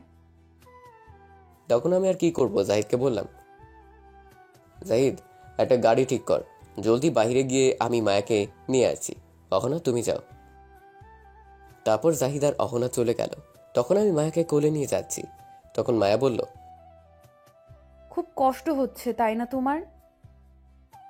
আগুনের মাঝে কেরোসিন তেল দিয়ে বলে পানি, বলেন কেন তো কেমনটা লাগে? তখন মায়া আবার বলল, চিন্তা করো না, সব কষ্ট দূর করে দেব। রাতে আমার কাছে থেকো শুধু। তারপর বাইরে গিয়ে দেখি জাহিদ আর অহনা একটা সিএনজি নিয়ে দাঁড়িয়ে আছে। আমি গিয়ে সিএনজিতে মায়াকে বসিয়ে দিলাম। তখন আমি সামনে বসতে চাইলাম, কিন্তু বসতে দিল না। মায়ের পাশে বসতে হলো। তারপর অহনা বসলো। সিএনজি তখন জ্বলতে শুরু করলো। মায়া আমার কাঁধে তার মাথা রাখলো। কিছুক্ষণ পর আমার গালে একটা কিস করলো। আমি তার দিকে রাগী দৃষ্টিতে তাকালাম, কিন্তু উল্টো মায়া আমার দিকে রাগী দৃষ্টিতে তাকিয়ে হালকা একটা ঠোঁটে কিস করে হাসতে লাগলো। আমি কিছু বলিনি তখন। কিছুক্ষণ পর মায়ের বাসার সামনে চলে গেলাম। তখন সিএনজি থেকে নেমে ভাড়া দেওয়ার পর অহনা বলল, ভাইয়া আপনি চলে যান, আমি মায়াকে নিয়ে যাচ্ছি। তখন আমি অবাক হয়ে বললাম, সে কি, তুই মাকে কোলে করে নিয়ে যাবে নাকি? তাছাড়া আমায় যেতে হবে, আমি নিয়ে যাব। না, হেঁটে যাবো, সমস্যা নেই। আপনি গেলেও অনেক সমস্যা হতে পারে, অনেক প্রশ্ন করতে পারে মায়ের আব্বু আম্মু। কোথা থেকে নিয়ে আসছেন, কোথায় ছিল? আপনি থাকলে বলবেন একটা আর আমি বলবো আরেকটা, তখন উল্টাপাল্টা কিছু হবে। তাই আপনি যান, রাতে আসবেন, আমি সব বুঝিয়ে কিছু বলে মিটিয়ে আসছি। কিন্তু দোস্ত, আর কোনো কিন্তু না, চল আমিও বাসায় যাব, তুই পরে আসিস। তাছাড়া অহনা ঠিক কথা বলছে, আমরা গেলে সমস্যা হবে। তখন অহনা আমায় আবার বলল, ভাইয়া আপনি যান, গিয়ে বাসায় রেস্ট নিন আর কিছু খেয়ে নিন এখন। তখন আমি বললাম, আচ্ছা ঠিক আছে, যাচ্ছি, চল জাহিদ। তারপর আমি আর জাহিদ সেখান থেকে চলে আসছি। আমি আমার বাসায় চলে আসলাম আর জাহিদ চলে গেল জাহিদের বাসায়। আমি বাসায় আসার পর আদিবা আমার দিকে দৌড়ে এসে বলল, ভাইয়া ভাইয়া তুমি আসছো? আমি সেই কখন থেকে অপেক্ষা করছি। কেন, কি হয়েছে? আমার জন্য তুই অপেক্ষায় আছিস কেন? আরে তোমার জন্য আমি নিজে পায়েস রান্না করছি, তুমি খাবে, চলো। কি পায়েস? জিন্দেগি তামা তামা হইয়া গেলেও তোর হাতের রান্না খামু না? সকালে নাস্তা যা খাইয়েছিস এখনো মনে আছে। ভাইয়া এবারে তেমন হয়নি। এবার তেমন হয়নি। তাহলে কি আবার সয়াবিন তেলের পায়েস রান্না করছিস নাকি আদা রসুনের? এই বলে আমি হাসতে লাগলাম। তখন আদিবা বলল, তুমি খেয়ে দেখো এবার, আম্মু শিখিয়ে দিয়েছে, আমি রান্না করছি। ঠিক আছে, তাহলে তাড়াতাড়ি নিয়ে আয়। দাঁড়িয়ে আছিস কেন? এমনিতেই খিদে পেয়েছে, জলদি যা নিয়ে আয়। ঠিক আছে, তুমি ফ্রেশ হয়ে আসো, আমি দিচ্ছি। ঠিক আছে, যাচ্ছি। তারপর আমি আবার রুমে চলে গেলাম। গিয়ে ফ্রেশ হয়ে খাবার টেবিলে এসে বসে পড়লাম। তখন আদিবা পায়েস নিয়ে এসে দিল। তখন আমি আদিবাকে জিজ্ঞেস করলাম, আদিবা, আম্মু কোথায় গেছে? মায়াদের বাড়িতে গেছে। মায়া কি পাশে আসছে ভাইয়া? মাত্র দিয়ে আসলাম। কোথায় গিয়েছিল মায়া? অহনার বাসায় গিয়েছিল। আচ্ছা, এখন খেয়ে নাও, পরে কথা বলো। তারপর আমি একটু পায়েসকে বললাম, বাহ, খুব ভালো হয়েছে তো। তখন আদিবা খুশি হয়ে বলল, সত্যি ভাইয়া মজা হয়েছে? অনেক মজা হয়েছে। তুই খেয়েছিস? না, খাইনি, তোমার জন্য বসে আছি, তুমি খেলে তারপর খাবো। আমি তো অবাক হয়ে গেছি আদিবার কথা শুনে। আমার জন্য না খেয়ে বসে আছে। তখন আমি বললাম, হায় রে পাগলি বোন, আমি তো এখনই সবটুকু খেয়ে ফেলতাম না বললে। সমস্যা নেই, তুমি খেয়ে ফেলো, আমি রান্না করে খাবো। না, আমি আমার মিষ্টি বোনকে রেখে খাবো না। তুই বসে পড়, আমার সাথে এক্ষুনি খাবি, বসে পড়। না, তুমি খাও, আমি পরে খাবো। তুই খাবি নাকি মায়ের দিব? বসে পড় বলছি। ঠিক আছে, বসছি, তুমি খাও, আমি খাচ্ছি। তারপর আমি আর আদিবা বসে খেয়ে নিলাম। খেয়ে আমি রুমে চলে যাব, তখনই আদিবা আমায় ডেকে বলল, ভাইয়া একটা কথা বলি। বল। এতে অনুমতি নিতে হয়? ভাইয়া একটা জিনিস চাইবো আজ, দিবে চাইলে? আমার বোন আমার কাছে কিছু চাইবে, কেন দিব না? বল কি চাই। তখন আদিবা নিচের দিকে তাকিয়ে বলল, কখনো তো কিছু চাইনি তোমার কাছে, একটা ফোন কিনে দেবে? আগের ফোনটা আজ 1 মাস হলো নষ্ট। তখন আমি গিয়ে আদিবার থুতনিতে ধরে মুখটা উপরে তুলে দেখি চোখে পানি জমে আছে। এক্ষুনি কান্না করে দেবে। হয়তো কখনো কিছু চাইনি বোনটা আমার কাছে। বোনটার চোখে পানি দেখে তখন আমারও খুব খারাপ লাগলো। তখন আমি বললাম, ফাগলি বোন আমার, এই জন্য মন খারাপ করতে হয়? আমি আজকে কিনে দিব, তুই চিন্তা করিস না। সত্যি কিনে দেবে? সত্যি কিনে দিব। এটা শুনে খুশিতে সাথে সাথে জড়িয়ে ধরে কান্না করে দিল। এই যা, কি হলো, কান্না করিস কেন? মায়ের দিব কিন্তু কান্না করলে। এটা খুশিতে কাঁদছি, আমার ভাইয়া আমায় ফোন কিনে দিবে। এই বলে ফুপিয়ে কেঁদেই যাচ্ছে। তখন আমি আদিবার চোখের পানি মুছে বললাম, তুই রেডি হয়ে নে, আমি এক্ষুনি যাব ফোন কিনতে, তোকে নিয়ে যাব। কাঁদলে কিন্তু নিয়ে যাব না। ঠিক আছে ভাইয়া, যাচ্ছি, এক্ষুনি গিয়ে রেডি হয়ে আসছি। জলদি রেডি হয়ে আয়, ফাগলি বোন। তারপর আদিবা খুশিতে লাফাতে লাফাতে চলে গেল। আমিও চলে আসলাম রুমে। আমার কাছে 10,000 টাকা ছিল, জমিয়েছিলাম। তখন সেটা নিয়ে রেডি হয়ে নিচে চলে আসলাম। তখন আদিবাও নিচে আসলো আর বলল, চলো ভাইয়া, আমি রেডি। তারপর আমি আর আদিবা বের হতে যাব, তখনই আম্মু এসে বলল, কি এই সন্ধ্যায় ভাই বোন রেডি হয়ে কোথায় যাচ্ছে শুনি? তখন আদিবা বলল, ভাইয়া ফোন কিনে দিবে, মার্কেটে যাচ্ছি। কি ফোন কিনে দিবে? কিরে, তোর কাছে টাকা কোথা থেকে আসলো? ছিল কিছু টাকা, আব্বুর কাছ থেকে নিয়েছি, আর আমার কাছে ছিল। ও এই কথা। আচ্ছা দাঁড়া, আমার কাছে 2,000 টাকা আছে, নিয়ে যা। তখন আম্মু এই বলে চলে গেল। কিছুক্ষণ পর টাকা নিয়ে এসে দিয়ে গেল। তখন আমি আর বোন চলে গেলাম মার্কেটে। গিয়ে একটা ফোনের দোকানে গেলাম। গিয়ে শাওমি একটা ফোন কিনে দিলাম 11,000 টাকা দিয়ে। বোনটার হাতে ফোন, অনেক খুশি। তখন ফোন নিয়ে বাসায় চলে আসলাম।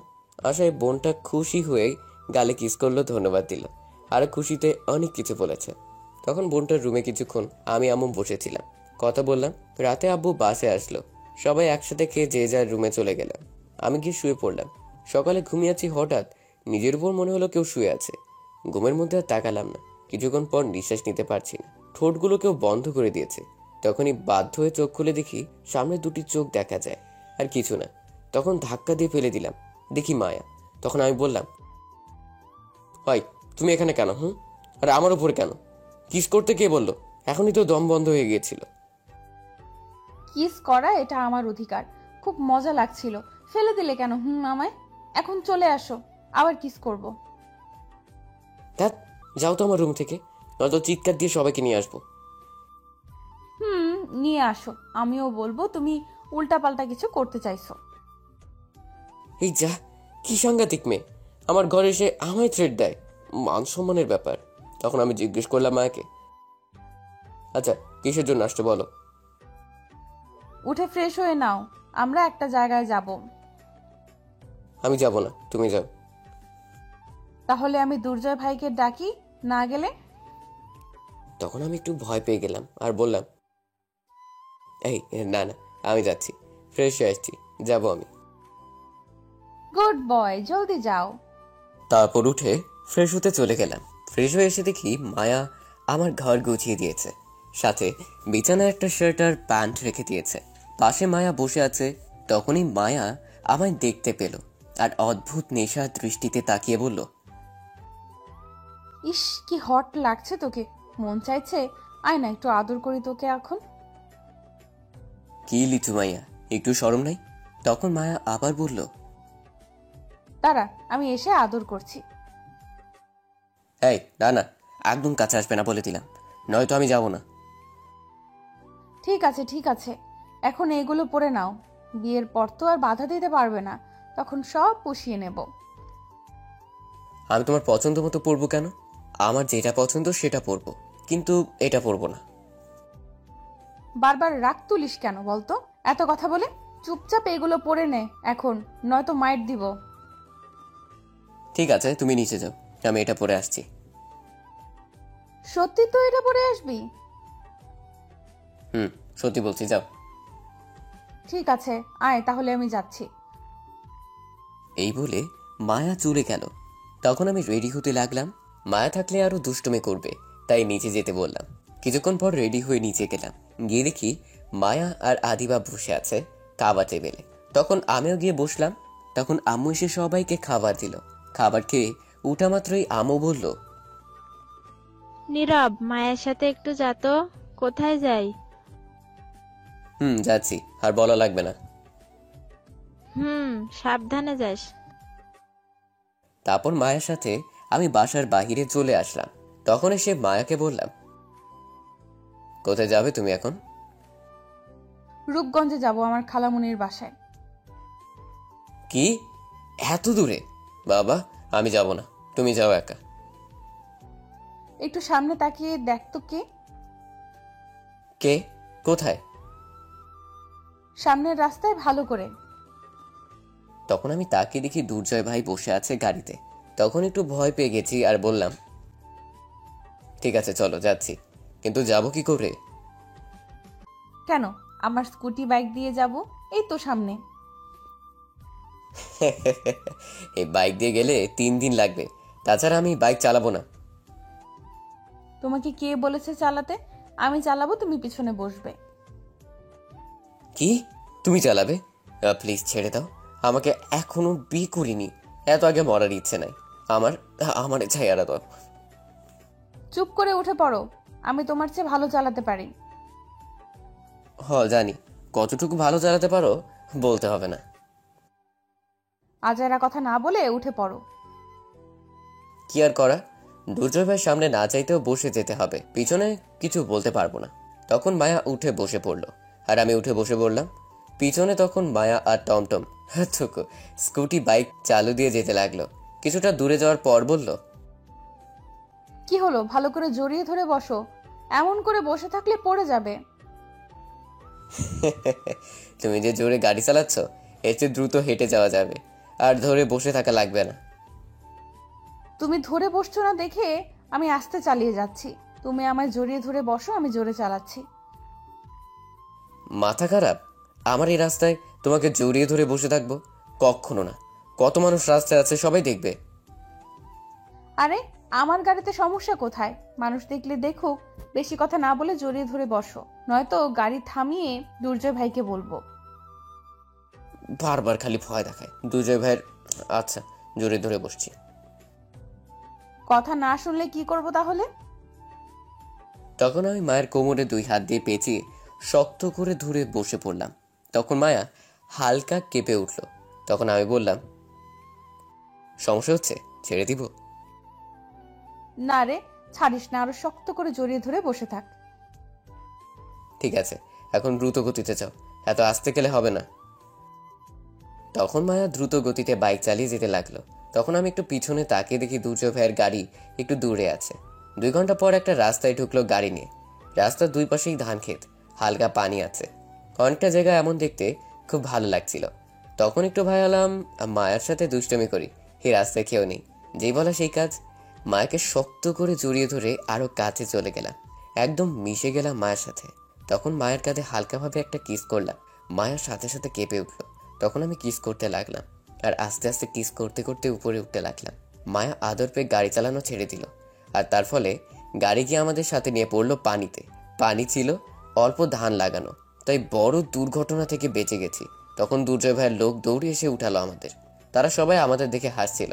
তখন একটা লোক বলে উঠলো, এত জায়গা রেখে শেষ পর্যন্ত ধানের জমিতে নিয়ে গাড়ি ফেললে কেন? তখন আমার রাগ উঠে গেল মায়ের প্রতি। আর তখন মাকে বললাম, এটা কি করলে তুমি? গাড়ি চালাতে পারো, চালাতে বসছো কেন? সব কাপড় নষ্ট করে দিলে, ফালতু মেয়ে। ইস, আমার দোষ দিচ্ছে। সব দোষ তোমার। তোমাকে কে বলেছে এমন করে কিস করতে? আমি বলছি তোমায় কিস করতে, এমন আদর করতে? তখন কি নিজেকে সামলাতে পারা যায়? আমি আর গাড়ি দুজনেই কন্ট্রোল হারিয়ে ফেলেছি। সব দোষ তোমার। আমি আর কি বলবো, দোষ তো আমারই। তে চুপ করে রইলাম। ধ্যাৎ, সব শেষ, কাদা লেগে গেছে সারা শরীরে, আজাইরা ভাইবার। তখন দুর্জয় ভাই এসে বলল, সামনে একটা ঘর দেখা যাচ্ছে, সেখানে নিশ্চয়ই পানি আছে। যাও, কাদাগুলো পরিষ্কার করে আসো পানি দিয়ে, তারপর আমাদের গাড়ি করে যেও।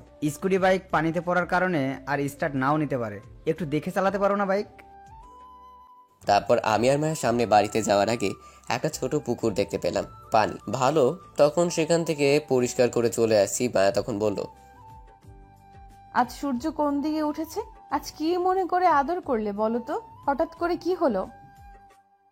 আমি কোনো উত্তর না দিয়ে দুর্জয় ভাইয়ের গাড়িতে বসে পড়লাম, সাথে মায়া। তারপর চলে গেলাম মায়ের মণিখালার বাসায়।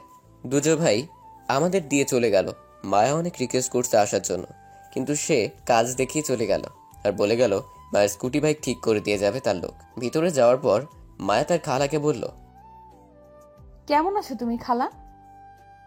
এই তো ভালো। তা এতদিন পর আমার কথা মনে পড়লো তোর? ভুলেই গিয়েছিস আমায়? কি যে বলো খালা, তোমাকে ভুলে যাব আমি? কখনো না। তোর আব্বু আম্মু কেমন আছে? এই তো ভালো আছে। এই ছেলেটাকে তুই যে বলেছিস ফোনে এইসব? হুম। তখন আমার কাছে আসলো। আমি সালাম দিয়ে বললাম, হ্যাঁ, কেমন আছেন? ভালো আছি, তুমি কেমন আছো? ভালো আছি। মাশাল্লাহ, মায়া তোর পছন্দ আছে বলতে হবে। যাও, লজ্জা দিও না তো। বাবা, কি লজ্জা! থাক, হয়েছে, আর লজ্জা পেতে হবে না। সব রেডি করে রাখছো তো? বাকি লোক কোথায়? আগামীকাল সকালে আসবে, তুমি চিন্তা করো না, রেডি করে রাখো। ঠিক আছে। আর তোদের কাপড় ভেজা কেন? আসার সময় পানিতে পড়ে গেছি গাড়ি নিয়ে। বলিস কি, ব্যথা পাসনি তো? না, ব্যথা পাইনি। গাড়ির ড্রাইভার কে ছিল? আমি ছিলাম। এই জন্য এমন হয়েছে, ফালতু ড্রাইভার। বাদ দাও তো এগুলো। তুই আমার ঘরে গিয়ে দেখ, একটা শাড়ি আছে, সেটা তুই পরে নিস। আর দেখিস লুঙ্গি আছে, সেটা নীরবকে দিস। যা গিয়ে তাড়াতাড়ি কাপড় পাল্টিয়ে আয় দুজন, আর ফ্রেশ হয়ে আয়, খাবার দিচ্ছি। বাবা নীরব, তুমি মায়ের সাথে যাও। আমি কিছুই বুঝতে পারছি না তাদের কথা। তখন মায়ের সাথে একটা ঘরে চলে আসলাম আর এসে বললাম, কি আসবে বললে? আমি কিছুই বুঝতে পারছি না, কি বললে? কিছু না, দুর্জয় ভাইয়ের কথা বলছে। না, কেমন জানি, তবুও সন্দেহ লাগছে।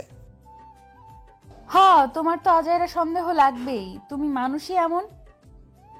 এই বলে তখন মায়া গিয়ে একটা শাড়ি নিল আর আমাকে লুঙ্গিতে বলল, যাও গিয়ে ওটা ওই ঘরে পরে আসো। তখন আমি নিয়ে চলে গেলাম, গিয়ে লুঙ্গি পরে ফ্রেশ হয়ে বসে রইলাম। কিছুক্ষণ পর মায়া আসলো শাড়ি পরে আমার সামনে। মায়ের দিকে তাকিয়ে আমি অবাক হয়ে গেছি, অনেক সুন্দর লাগছিল শাড়িতে। আমি এক দৃষ্টিতে তাকিয়ে রইলাম। তখন মায়া তা বুঝতে পেরে বলল, এমন করে না তাকিয়ে চলো, খিদে পেয়েছে, পরে দেখতে পারবে, চাইলে আদর করতে পারবে। মায়ের কথায় আমার ধ্যান ভাঙলো। তখন আমি আর কিছু না বলে চলে গেলাম, গিয়ে খাবার টেবিলে বসে পড়লাম।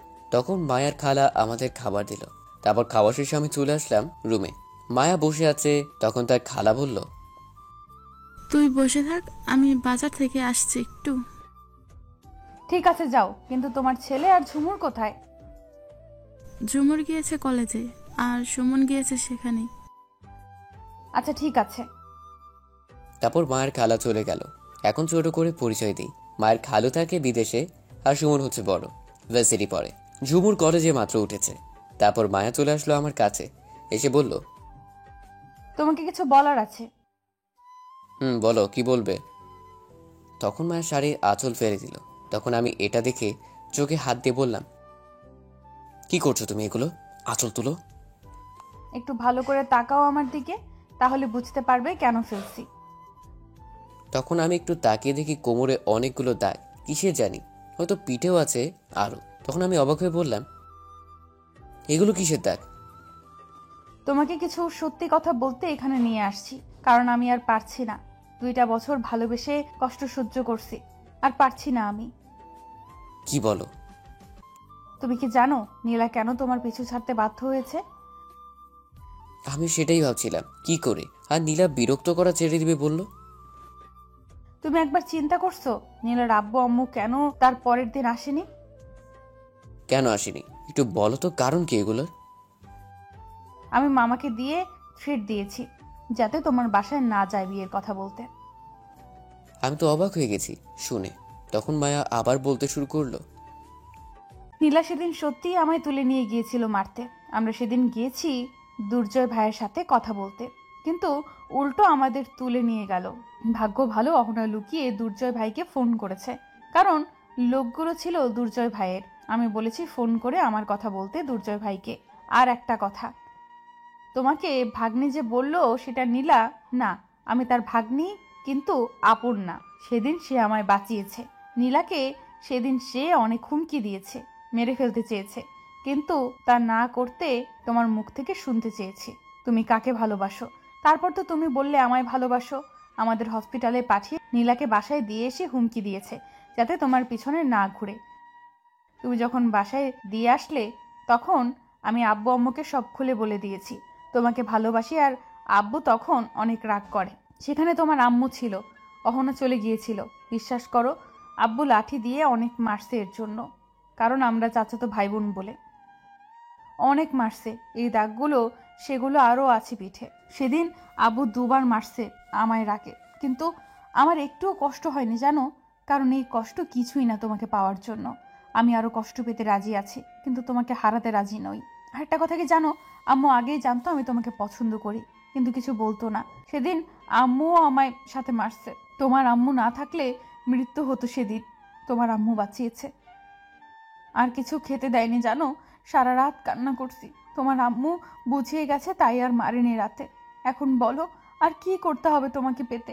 নীলার হাতে মার খেয়েছি যে আব্বু আমায় কোনোদিন গায়ে হাত তোলেনি, গতকাল আমায় লাঠি দিয়ে মারছে 2বার। সাথে আম্মু আর কত মার খেতে হবে, আর কত কষ্ট সহ্য করতে হবে বলো তোমাকে পেতে? আর পারছি না আমি, প্লিজ আর কষ্ট দিও না। এখন মেরে ফেলতে পারো কষ্ট না দিয়ে। তুমি জানো তোমাকে ছাড়া আমি এক মুহূর্তের জন্য ভালো থাকতে পারি না, হাসতে পারি না, খেতে পারছি না, ঘুমাতে পারছি না। যখন তুমি কাছে থাকো তখন আমার চেয়ে খুশি এই পৃথিবীতে আর কেউ হয়তো হয় না। প্লিজ, তোমায় ছাড়া আর থাকতে পারছি না, আর কষ্ট নিতে পারছি না, একটু বুকে টেনে নাও। মায়া তখন কথাগুলো বলল, আমি নিশ্চুপ হয়ে শুনছিলাম। মায়া কথাগুলো বলেই কান্না করতে লাগলো। আমি কি বলবো বুঝতে পারছি না, মাথা কাজ করছে না। সত্যি তো, আমি তোর ভালোবাসা বুঝতে পারলাম না। পাগলের মতো ভালোবাসে আমায়, আর আমি তার ভালোবাসা বুঝতে পারছি না। হোক না সে চাচাতো বোন, তাতে কি হয়েছে? যদি সত্যি ভালোবাসা থাকে তাহলে কি জীবনে তো এমনই একজন মানুষ প্রয়োজন। মায়া বসে বসে কান্না করছিল। তখনই আমি গিয়ে উঠিয়ে চোখের পানি মুছে বললাম, আমি জানি না কেন তোমার ভালোবাসার সাড়া দিতে পারছি না। হয়তো চাচাতো বোন ভাবছি বলে, তাই পারছি না। কিন্তু বিশ্বাস করো, তোমার প্রতি কেমন জানি একটা ফিলিংস আছে আমার। তুমি দূরে থাকলে কেমন জানি একটা শূন্যতা অনুভব করতে পারি। জানি না এটাকে কি বলে, হয়তো ভালোবাসা এটাই বলে। তোমার সত্যিকারের ভালোবাসার কাছে আমি হেরে গেছি। এখন আর চাচাতো বোন নয়, বউ হিসেবে দেখতে চাই আমার, হবে আমার বউ। তখন মায়া এটা শুনে খুশিতে জড়িয়ে ধরে কান্না করে বলল, হুম, আমি রাজি আছি তোমার বউ হতে। তখন দরজার বাহির থেকে কাশি দিল আর হাততালি দিতে লাগলো। তাকে দেখি মায়ের খালা আর তার ছেলে মেয়ে দাঁড়িয়ে আছে। দরজা খোলাই ছিল, তারা কখন যে সে দেখছিল খেয়ালই করা হয়নি। তখন মায়ের খালা বলল, এর চেয়ে ভালো রোমান্টিক দৃশ্য আর হতে পারে না। বাবা, তোমাদের কাহিনী শুনে আমি নিজেই কেঁদে দিয়েছিলাম একটুর জন্য।